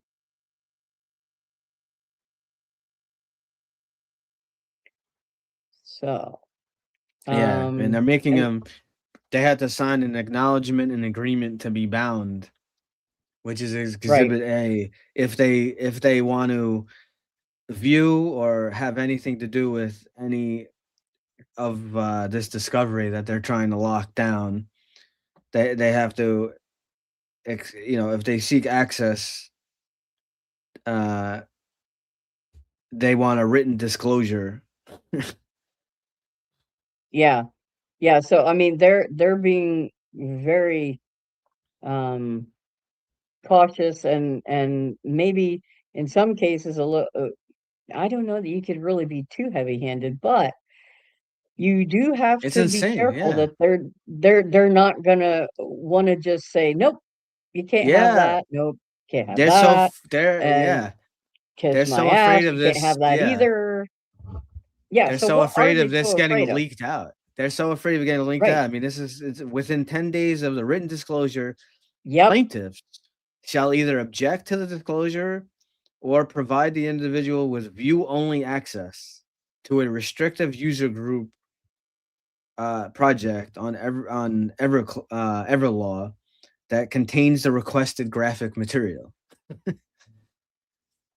Yeah. Um, it it just makes you wonder, what is it that Yeah, the families are so afraid. scared to get allowed to get out there?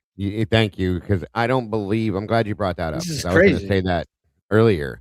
I don't think it has anything to do with protecting the integrity of the victim. Okay, I do not believe No, that. I'm sorry, and again, I no. feel for their loss and I have compassion for them, but I don't believe that's the motive behind this whole thing. It has nothing to do with protecting the integrity of the victim, in my opinion. It's something completely different, No, I agree and with I. you. I feel like at some point they're worried that some part of this is gonna be shown, and it's gonna cause people to realize maybe that Brian wasn't the one that did this somehow, maybe, and it's gonna pull away from the narrative being run for what it is, and change people's minds. That's kind of what my thought Right. process is with this. Okay, Yeah. Yeah, it may not be because true, right. but Because WSU would want that stuff to be agreed. able to point to it and say, well, look, if you have this, and this, then he can't be, the guy or, the only one or whatever. Yeah, So, yeah, that's that would what affect the this lawsuit. exactly, exactly. Because if you have any inkling at all come out that someone else was involved, it that's not going to go well for the families. That's No, for it sure. it rolls over the single perpetrator, Brian Koberger, every bit of it. It screws the whole thing up. Yeah, yeah. Um, so, and before filing confidential material publicly, the parties have to confer first. Yeah. Right. They have to consider what they're going to redact. So here we go again with the damn redactions. and they have to decide, or to move or to seal records.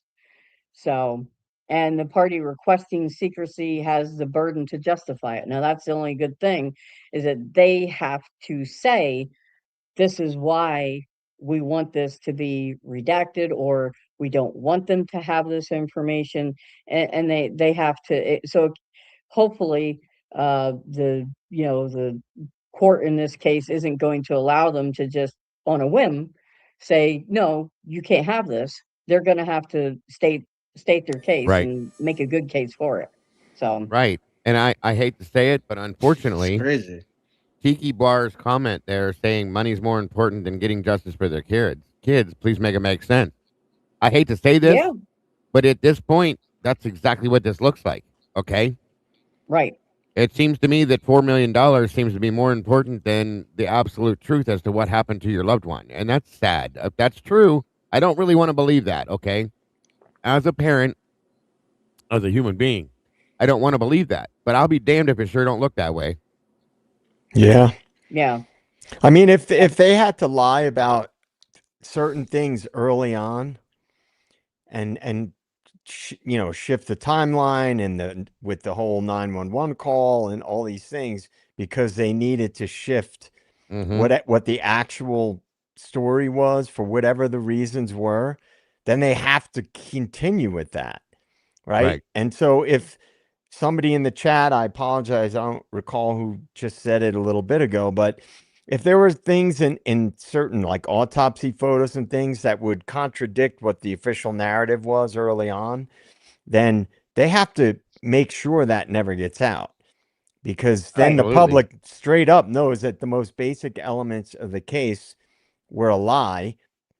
And so they have to keep it going. And some people might say, oh, well, you're telling me that everybody got on board with lying to the public?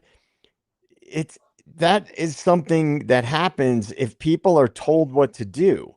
Yep. If people are told like we can't say this or that for these reasons, this is what we're going with. Most people, especially in a small town like that, are gonna go with whatever they're told to go with. Yeah. I agree. And sadly, I'll be honest with you, when this first dropped, the lawsuit and everything, I thought that it was happening because they were maybe trying to get actual discovery that had Yeah. truth in it, like real discovery to get it all. Because we all know in a civil case, you have a tendency to get a lot more discovery than you would in a criminal case. So, okay, that's fine. So I'm like, okay, go for it. Do what you're doing. And then this happened. Okay. And then, Yeah. and then all these other things started to point in a different direction. I was like, I'll be damned if this does not look like a money grab. It really does. And I'm sorry.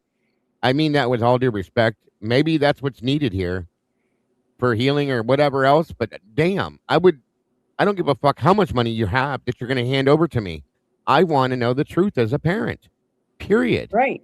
Exactly. And to your point, this section 4.4, which is the special protection against graphic material we've been talking about, where one thing, it references the injunction from Judge Megan Marshall that prevents the public release of graphic materials. Exactly. Yeah. So they're effectively, the families are like importing the logic of the Idaho injunction, right into this civil case. Yeah.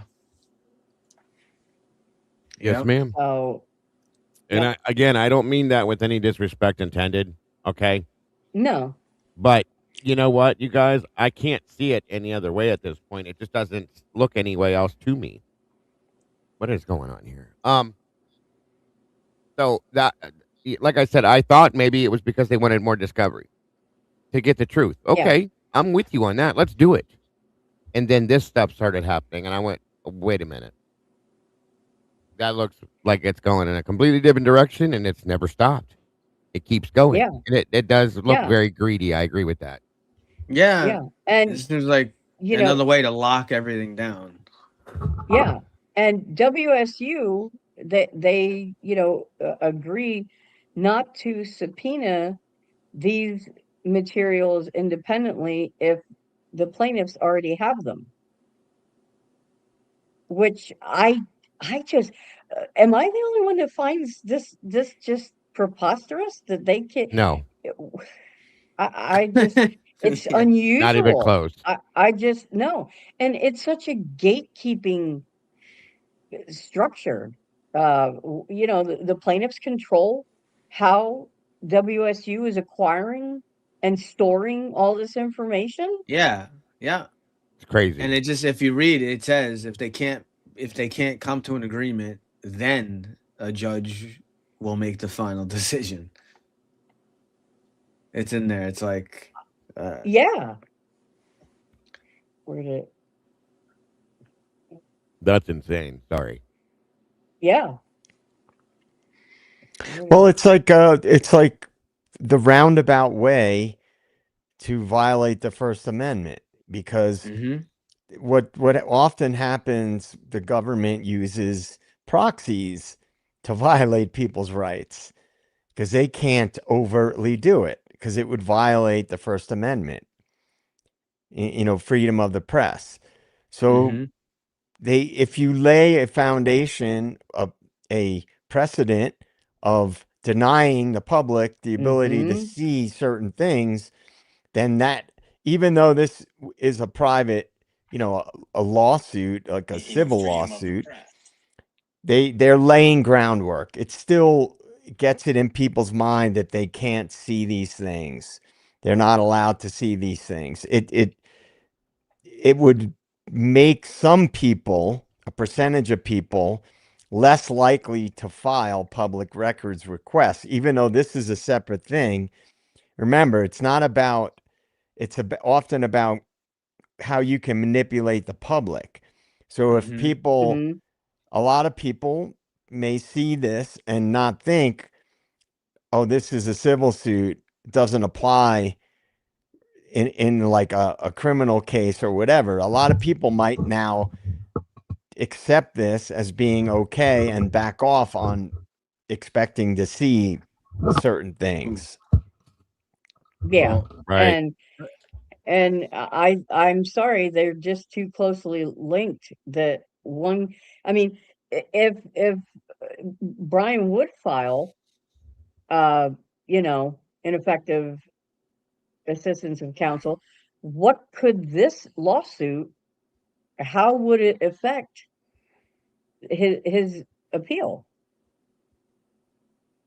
I mean, yeah. that I'm kind of fascinated. I don't know that answer, I think but I had asked you know, Ron Funk if he okay, when with the custody queens, if we talked about, if I remember correctly, that I don't. He said, because I even asked him the same question in some sense, and his answer was he doesn't think it could affect it at all.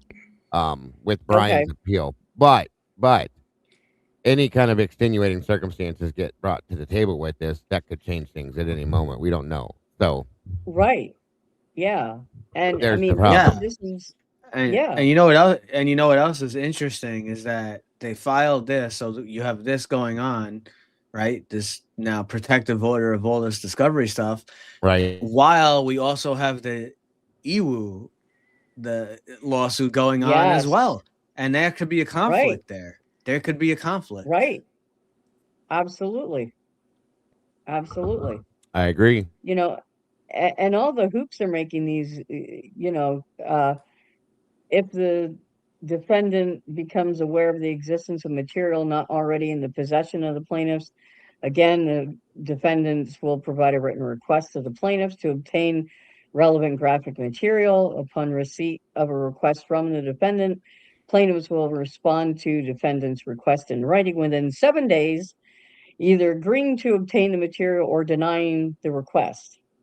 If the plaintiff denies a request to obtain the graphic material, the defendant may issue such subpoena as necessary to obtain the relevant graphic information.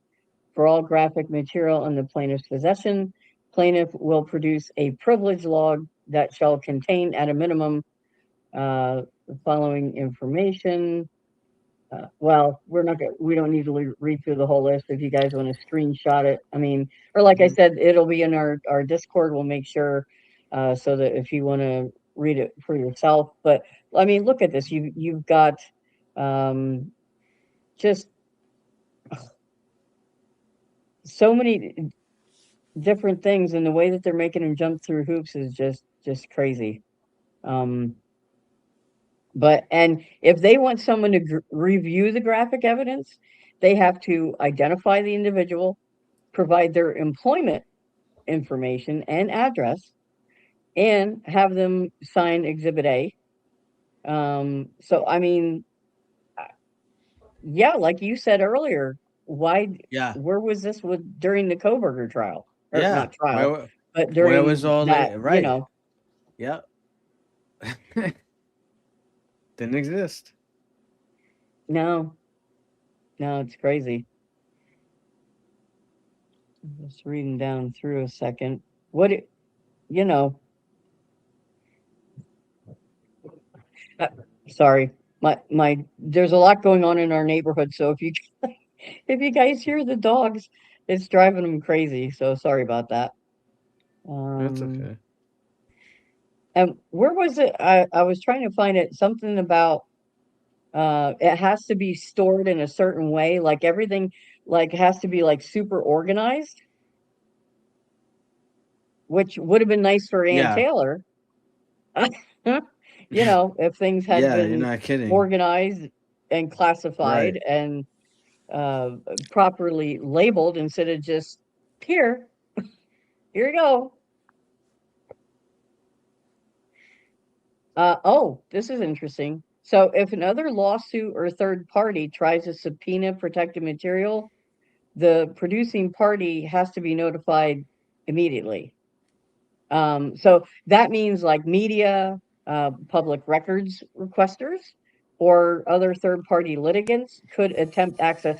Oh, I wonder if that if E would tie in Yeah, somehow I to think that. it would. Yeah. Because And because if you read if you read the language that they're talking about in here, they list a yeah, lot more than just graphical photos. yeah. Um, wow. Okay. And so if privileged documents are accidentally handed over, privilege is not waived. This protects against like massive e-discovery mistakes. So they're very, very, very cautious about all of this. So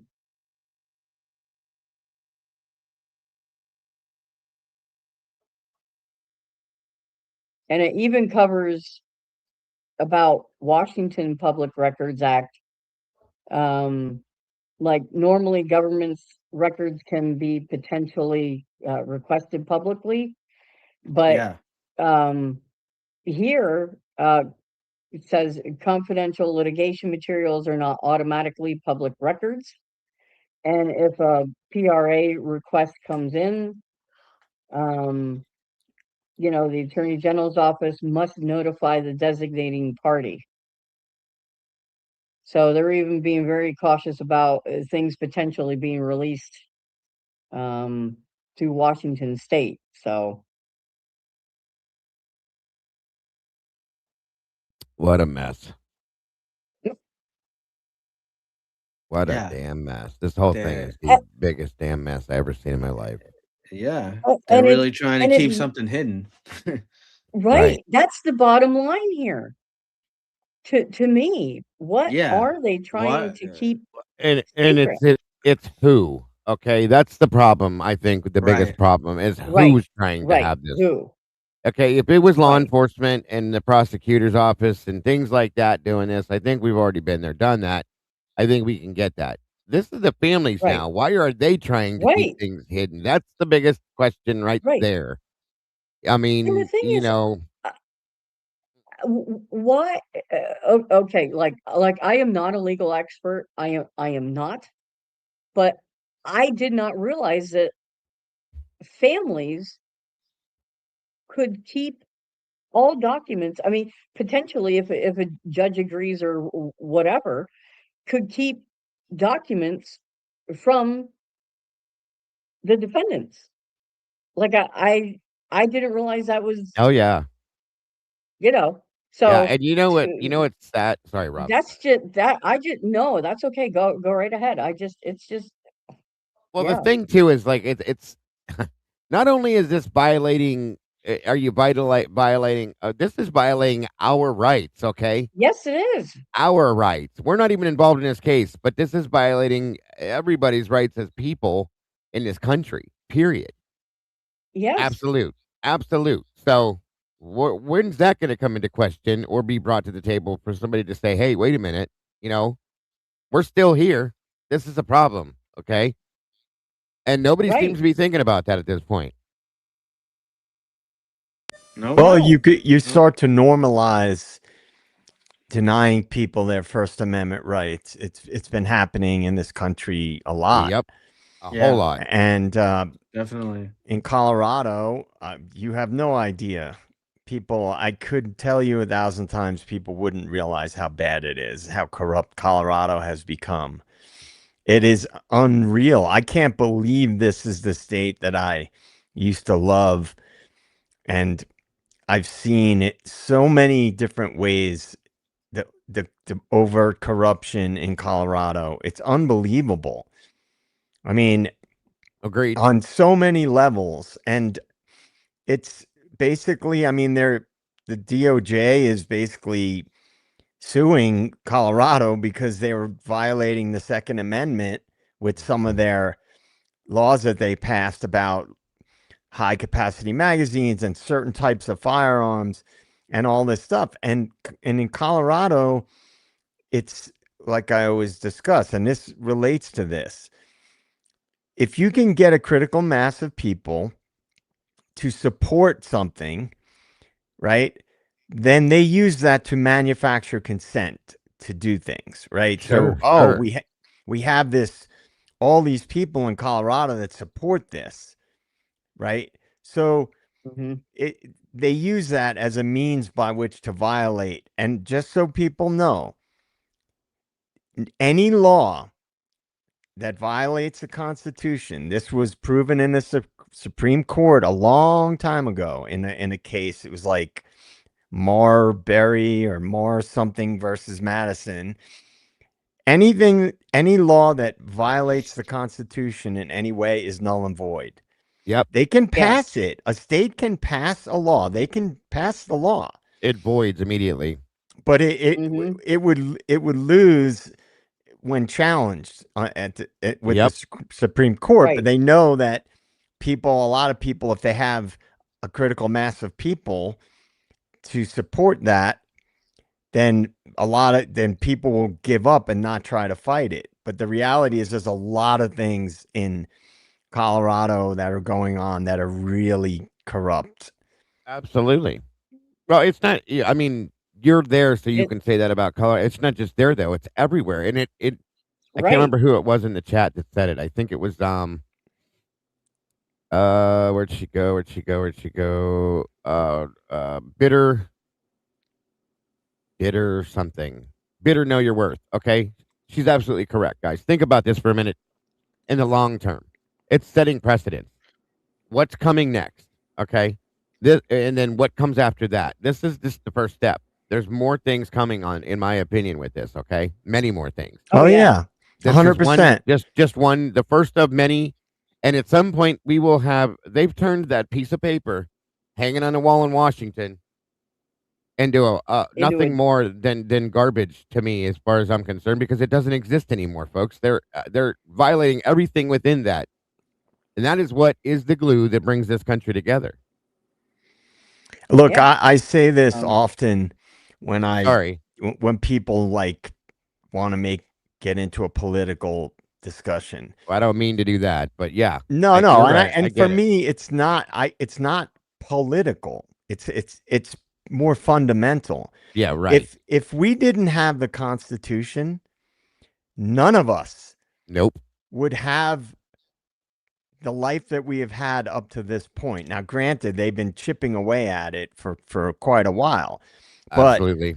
what is one of the fundamental aspects? Life, liberty, and the pursuit of happiness. If people have to worry about they're going to be in trouble for social media posts and saying things, and their speech is prohibited, and their ability to own a firearm is prohibited, you're denying them the right to life, liberty, and the pursuit of happiness. If the government can use companies as proxies to violate people's rights, that's a violation of the Constitution, and that aspect of it needs to be changed. Yes. No company, no employer should be allowed to violate people's constitutional rights, but they say, oh, it's a private company, or it's this, or it's that. That is shouldn't matter. flawed.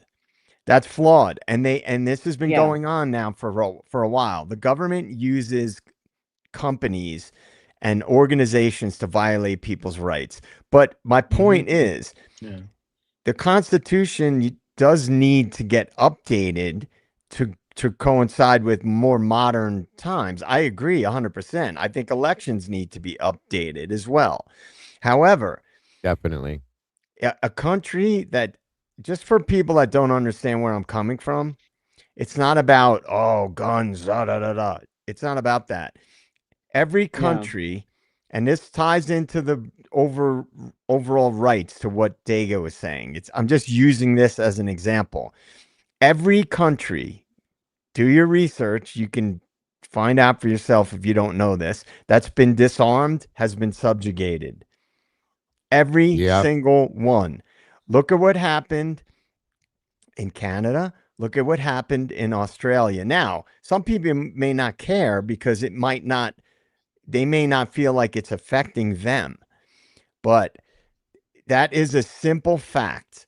Every country that has been disarmed the citizens have been subjugated and have had to deal with more, at the very least, totalitarian policies. So this is all related. The First Amendment, it protects people's rights to speak out against the government. Now that with the AI data centers, people are speaking out and they're being told that they're domestic terrorists. Yep. This kind of shit has to stop. And if people don't realize that cases like this, like to Dago's point, set a precedent, and it's a bad precedent to set.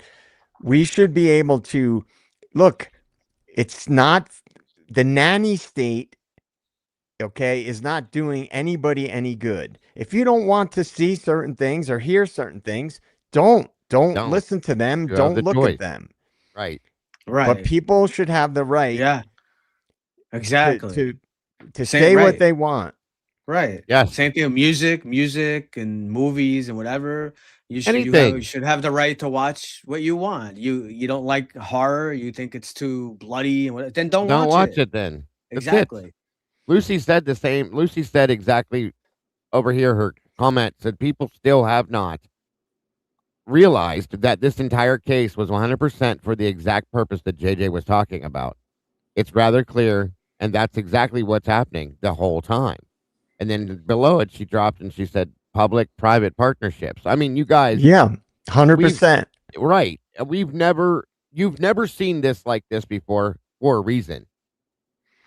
Okay, and here it is. This is it. The stepping stone.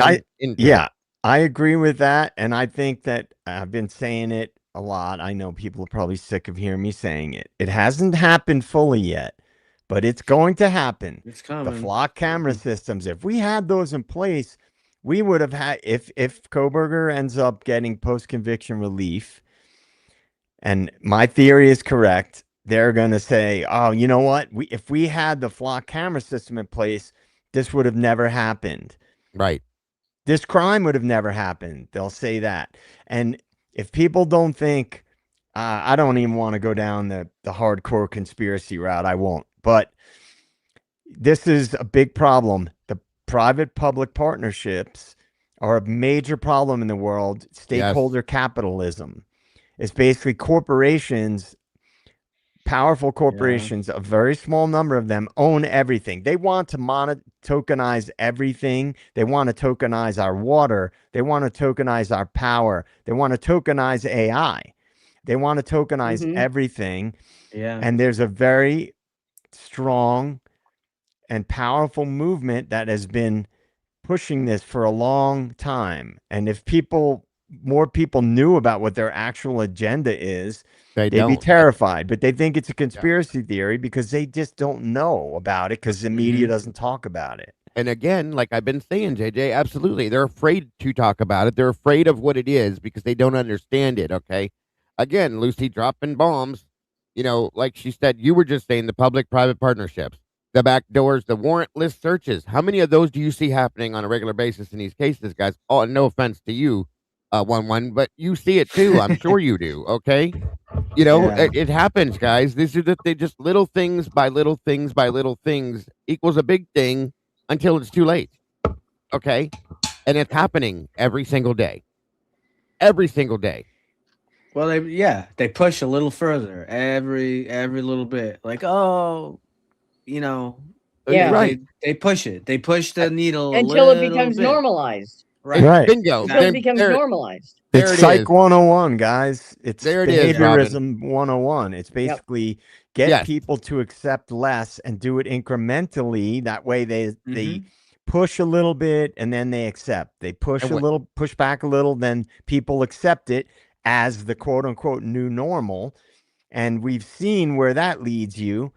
And governments, in my opinion, and I talk about this on my channel, and I have already talked about it, and I'm going to continue to talk about it.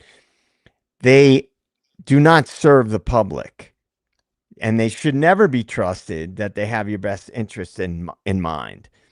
It doesn't matter who's in office. They work for oligarchs and financial elites, and it's global. And when you have these big globalist organizations that tell you what they are going to do, believe them. They're telling you what their agenda is. You should believe them, because what happens is people hear these things. The media says, oh, there's crazy conspiracy theories. Well, the media is owned by the same interests. Exact. Bingo. Right. So it's not separate from true crime, guys. It's not. It's not. It's all connected. Exactly. And they scare you into believing it. They scare you into not talking about it. They scare you into not understanding it. I mean, it is what it is. That's why I keep saying there's a fear behind it. Okay. There's a fear of not knowing, one. Okay. And a fear of not conforming to it. And I'm not trying to go political, but it's fact. If you look around you, everywhere you go, Robin hit the nail on the head with it. And there's people that will turn around and say, what do you mean? That's the way that's always been. But no, it's not. You just think it is because you don't realize what just fucking happened to you. Yeah. I'm sorry. I get worked up on this shit because it's fucking true, guys. It's sad. Yeah. And here we sit. Right. Here we sit today, 4 lowly people, that are, I'm not saying we're nobodies, but we are nobodies in the big thick of it all. Okay. In their eyes, sure. Yes. In their eyes, 100%. We don't represent anything but ourselves. Okay. And us talking about this means nothing because nobody's going to listen to us. You guys might listen to us and you guys might take it to heart, but 62 million other people don't give a fuck. There's the problem. Sorry for my language, but that's dude, that's okay. I'm with you. And I think that I've talked offline with one about this on Discord and stuff. There are things happening right now in the world, and I promise you, it's all related, guys. This is all related. This is not separate from what we talk about on this channel. Sure. There are things happening right now that I can prove because I've seen the documents, the funding documents, etc., that are crimes against humanity, and they're happening on a global scale, and they want to keep the public distracted, fighting each other about horseshit nonsense. The right versus the left, and this, and that, and the other. That's all horseshit. Yep. And this is what my channel focuses on. Not to to outrage people so I can get clicks. It's to get people to wake up and realize, look, I was the same way. I used to be like, oh, this side and that side, and we're all human. We're all susceptible to it. But the reality is, right now, and I'm going to do a whole series of episodes, not just one episode on this, on geoengineering. And I can tell you right now that it's the worst thing that's ever happened in modern history, and it's a crime against humanity. And they keep people distracted to the point that people, because it's not being talked about on the mainstream media, that it must be a conspiracy theory. Of course. When any person, like I did years ago, went to a .gov website and saw the actual programs that they were carrying out. So anybody can confirm that this is happening. You can look at who's funding it. And because it sounds so crazy, people dismiss it. Well, guess what? They're doing crazy shit, and they have been for a while, and they've gotten the public so divided that is what enables them to do it. So what we're seeing with this case is just a small microcosm of what is happening. They're going to use this case. I've said this about the Nancy Guthrie case. I said it about the Charlie Kirk assassination. Yeah. And I've said it about the Luigi Mangione case. When bigger things are involved, there's usually a reason, and you can't dismiss the bigger thing from the small thing. Yep. Always a distraction. Well, Always a distraction. Every time. I There's agree. no, without a doubt, period. And again, yes, JJ, that's a good point, because I've been screaming about this with this whole, okay, let me give you a perfect example of what he just said. I've even said it on here. But on my channel, I've been screaming this because it drives me insane. They've done that through this whole case from beginning to now. The divide is real, folks. Absolute divide.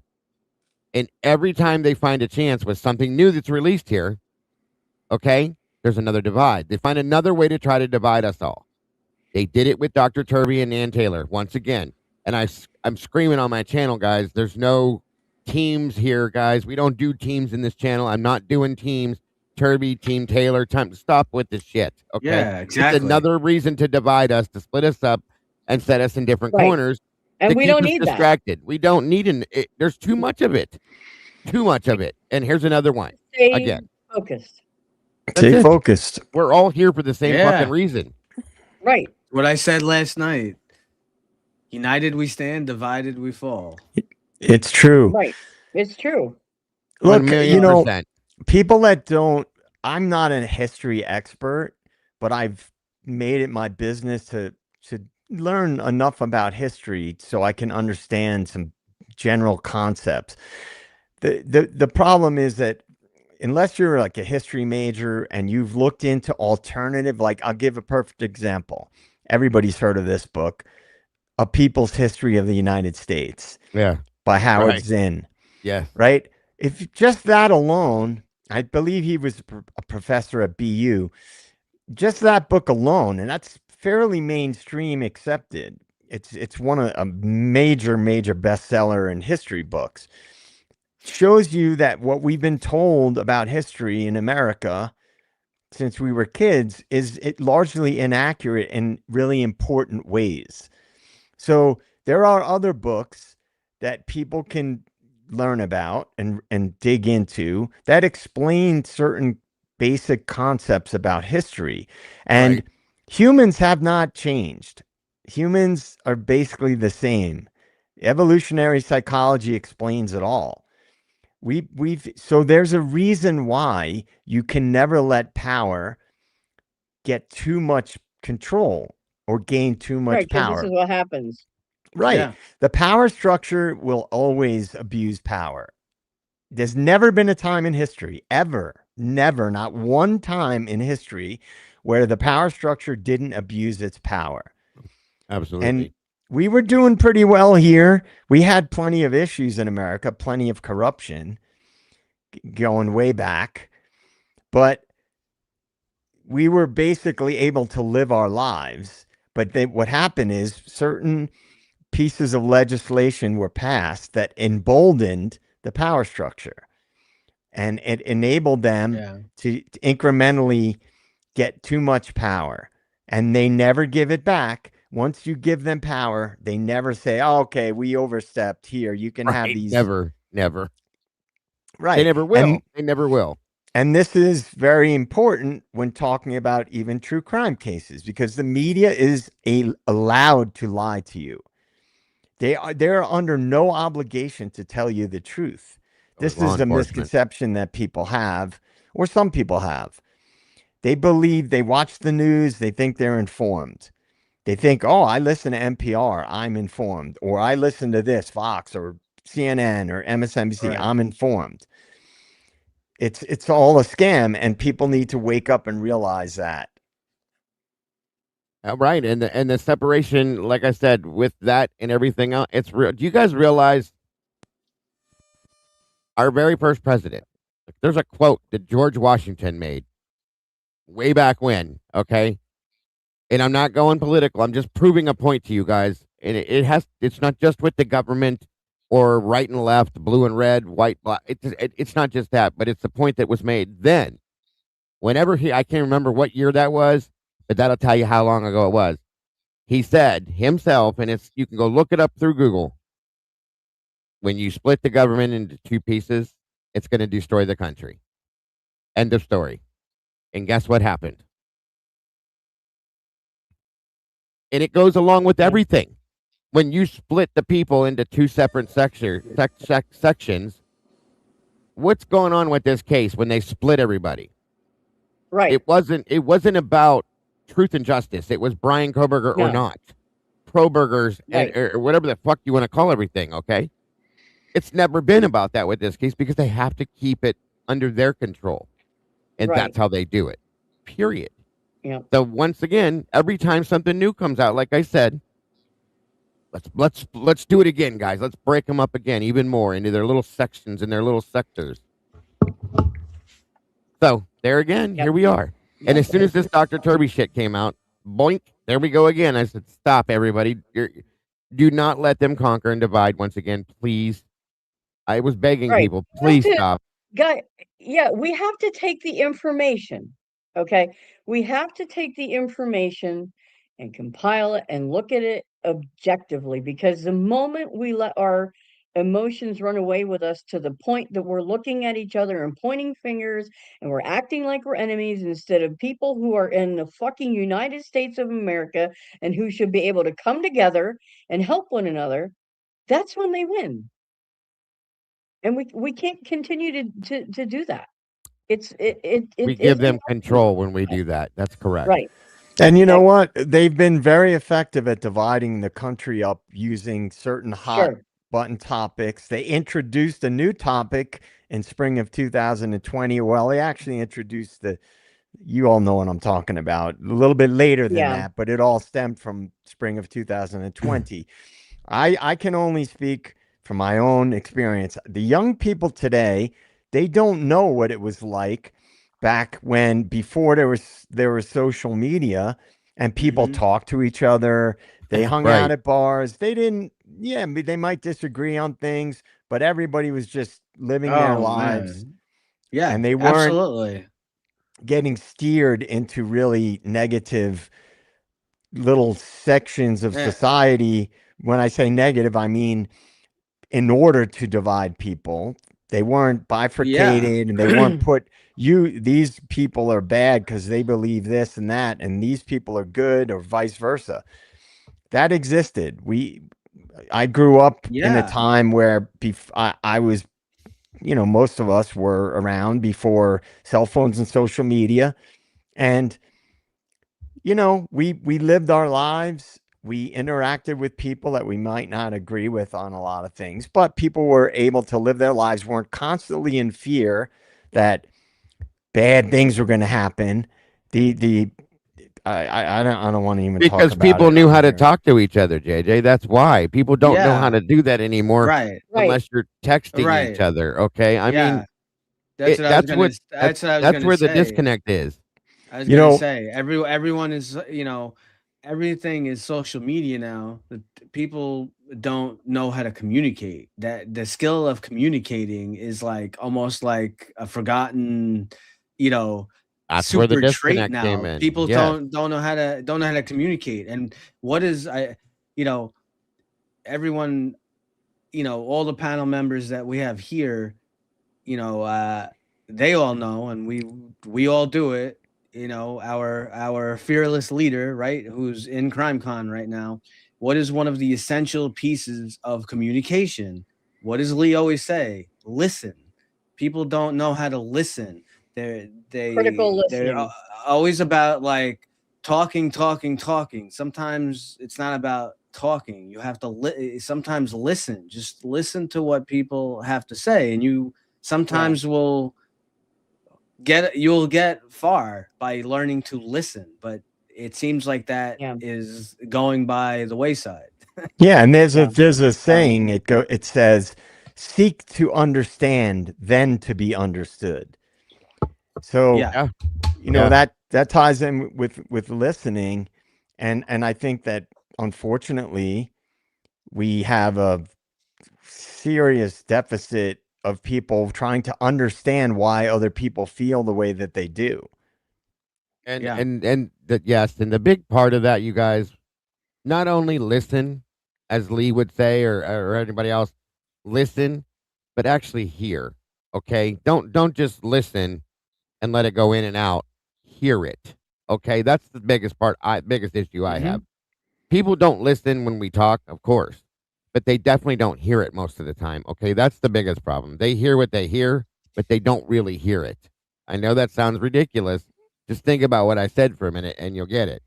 Because that's the biggest thing. Communication is gone. It is. It is. It's gone. There's no communication in the world anymore between people. Emotion is not like Well, how many. You know how many fights I've seen we need to started. bring it back.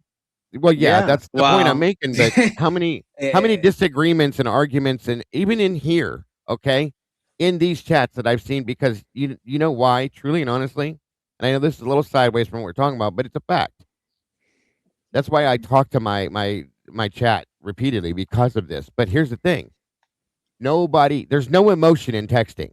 Realize this. Right. There's no emotion when Right. you text somebody. So in turn, you send a text message to somebody, you get a message back. What the fuck does that mean? Well, it means exactly what I said, but there's no emotion behind yeah. it. Therefore, you don't You can't hear understand the emotion. exactly. You can't hear the Right. voice inflection. You can't see if they're in a good mood, bad mood, Right. any of that. Okay.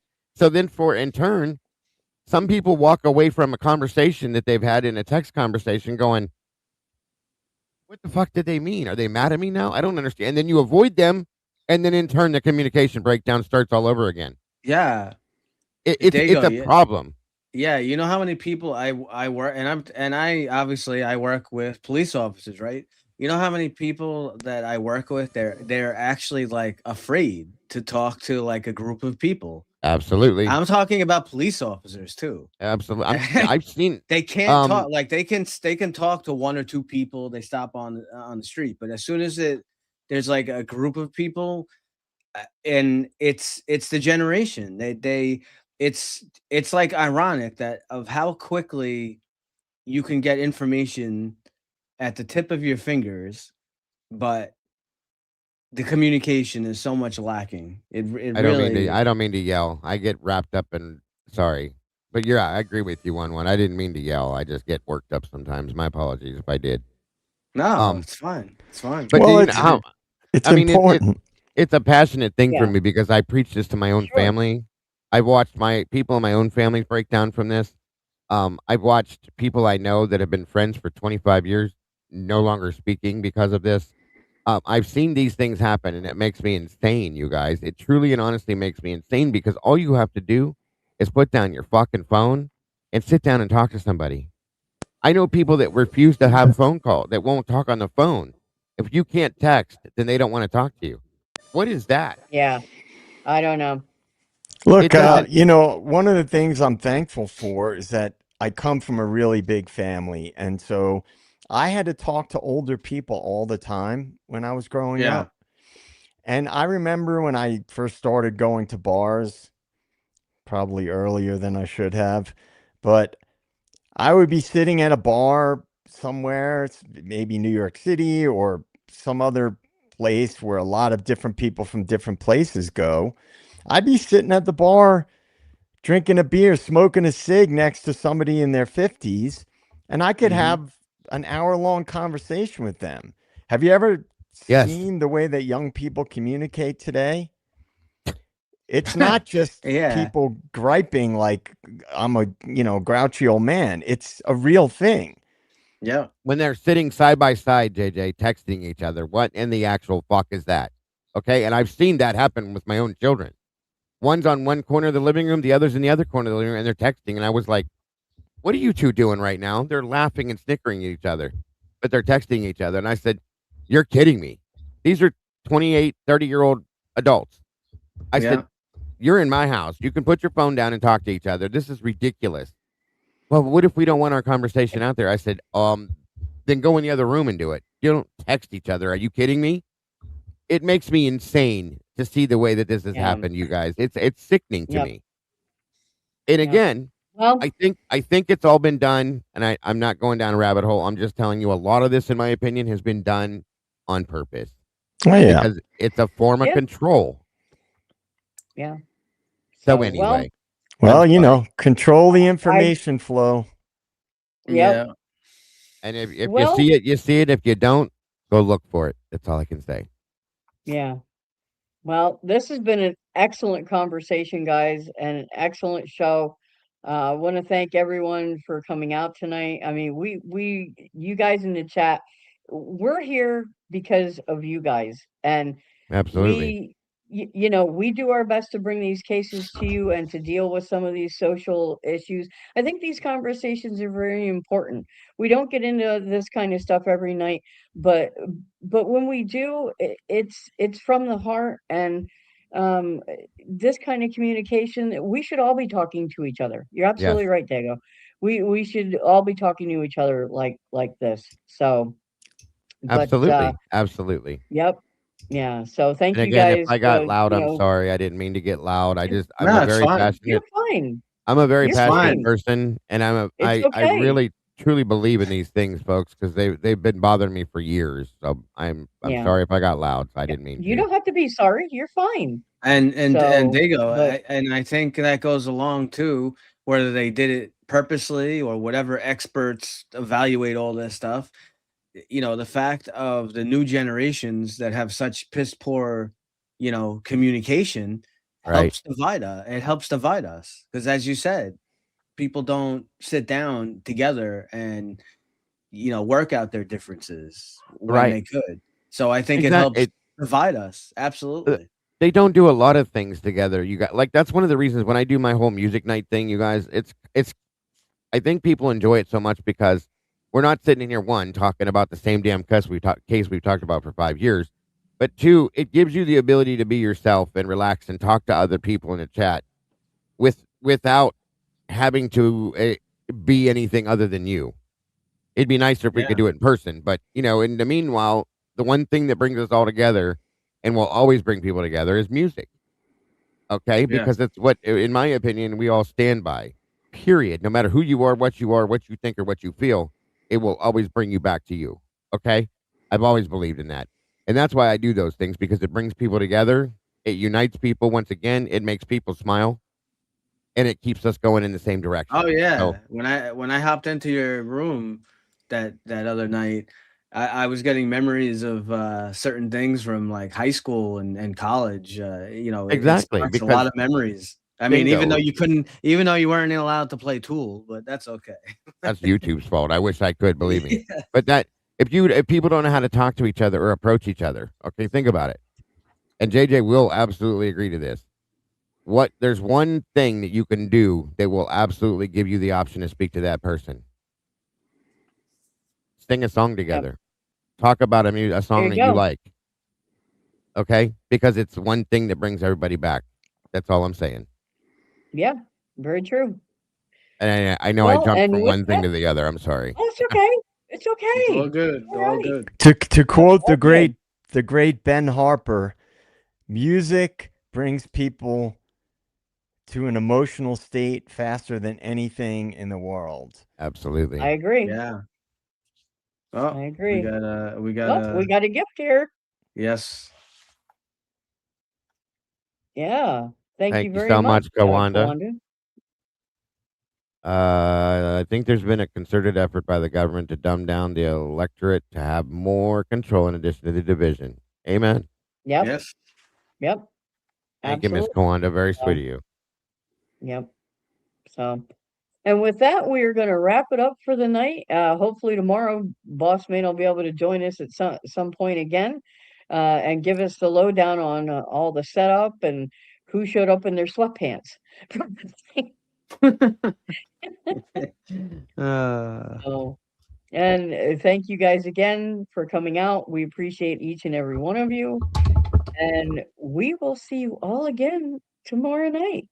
Same time, Have a- same bat station. Have a great night. Good night, Good everybody. night. Night, guys.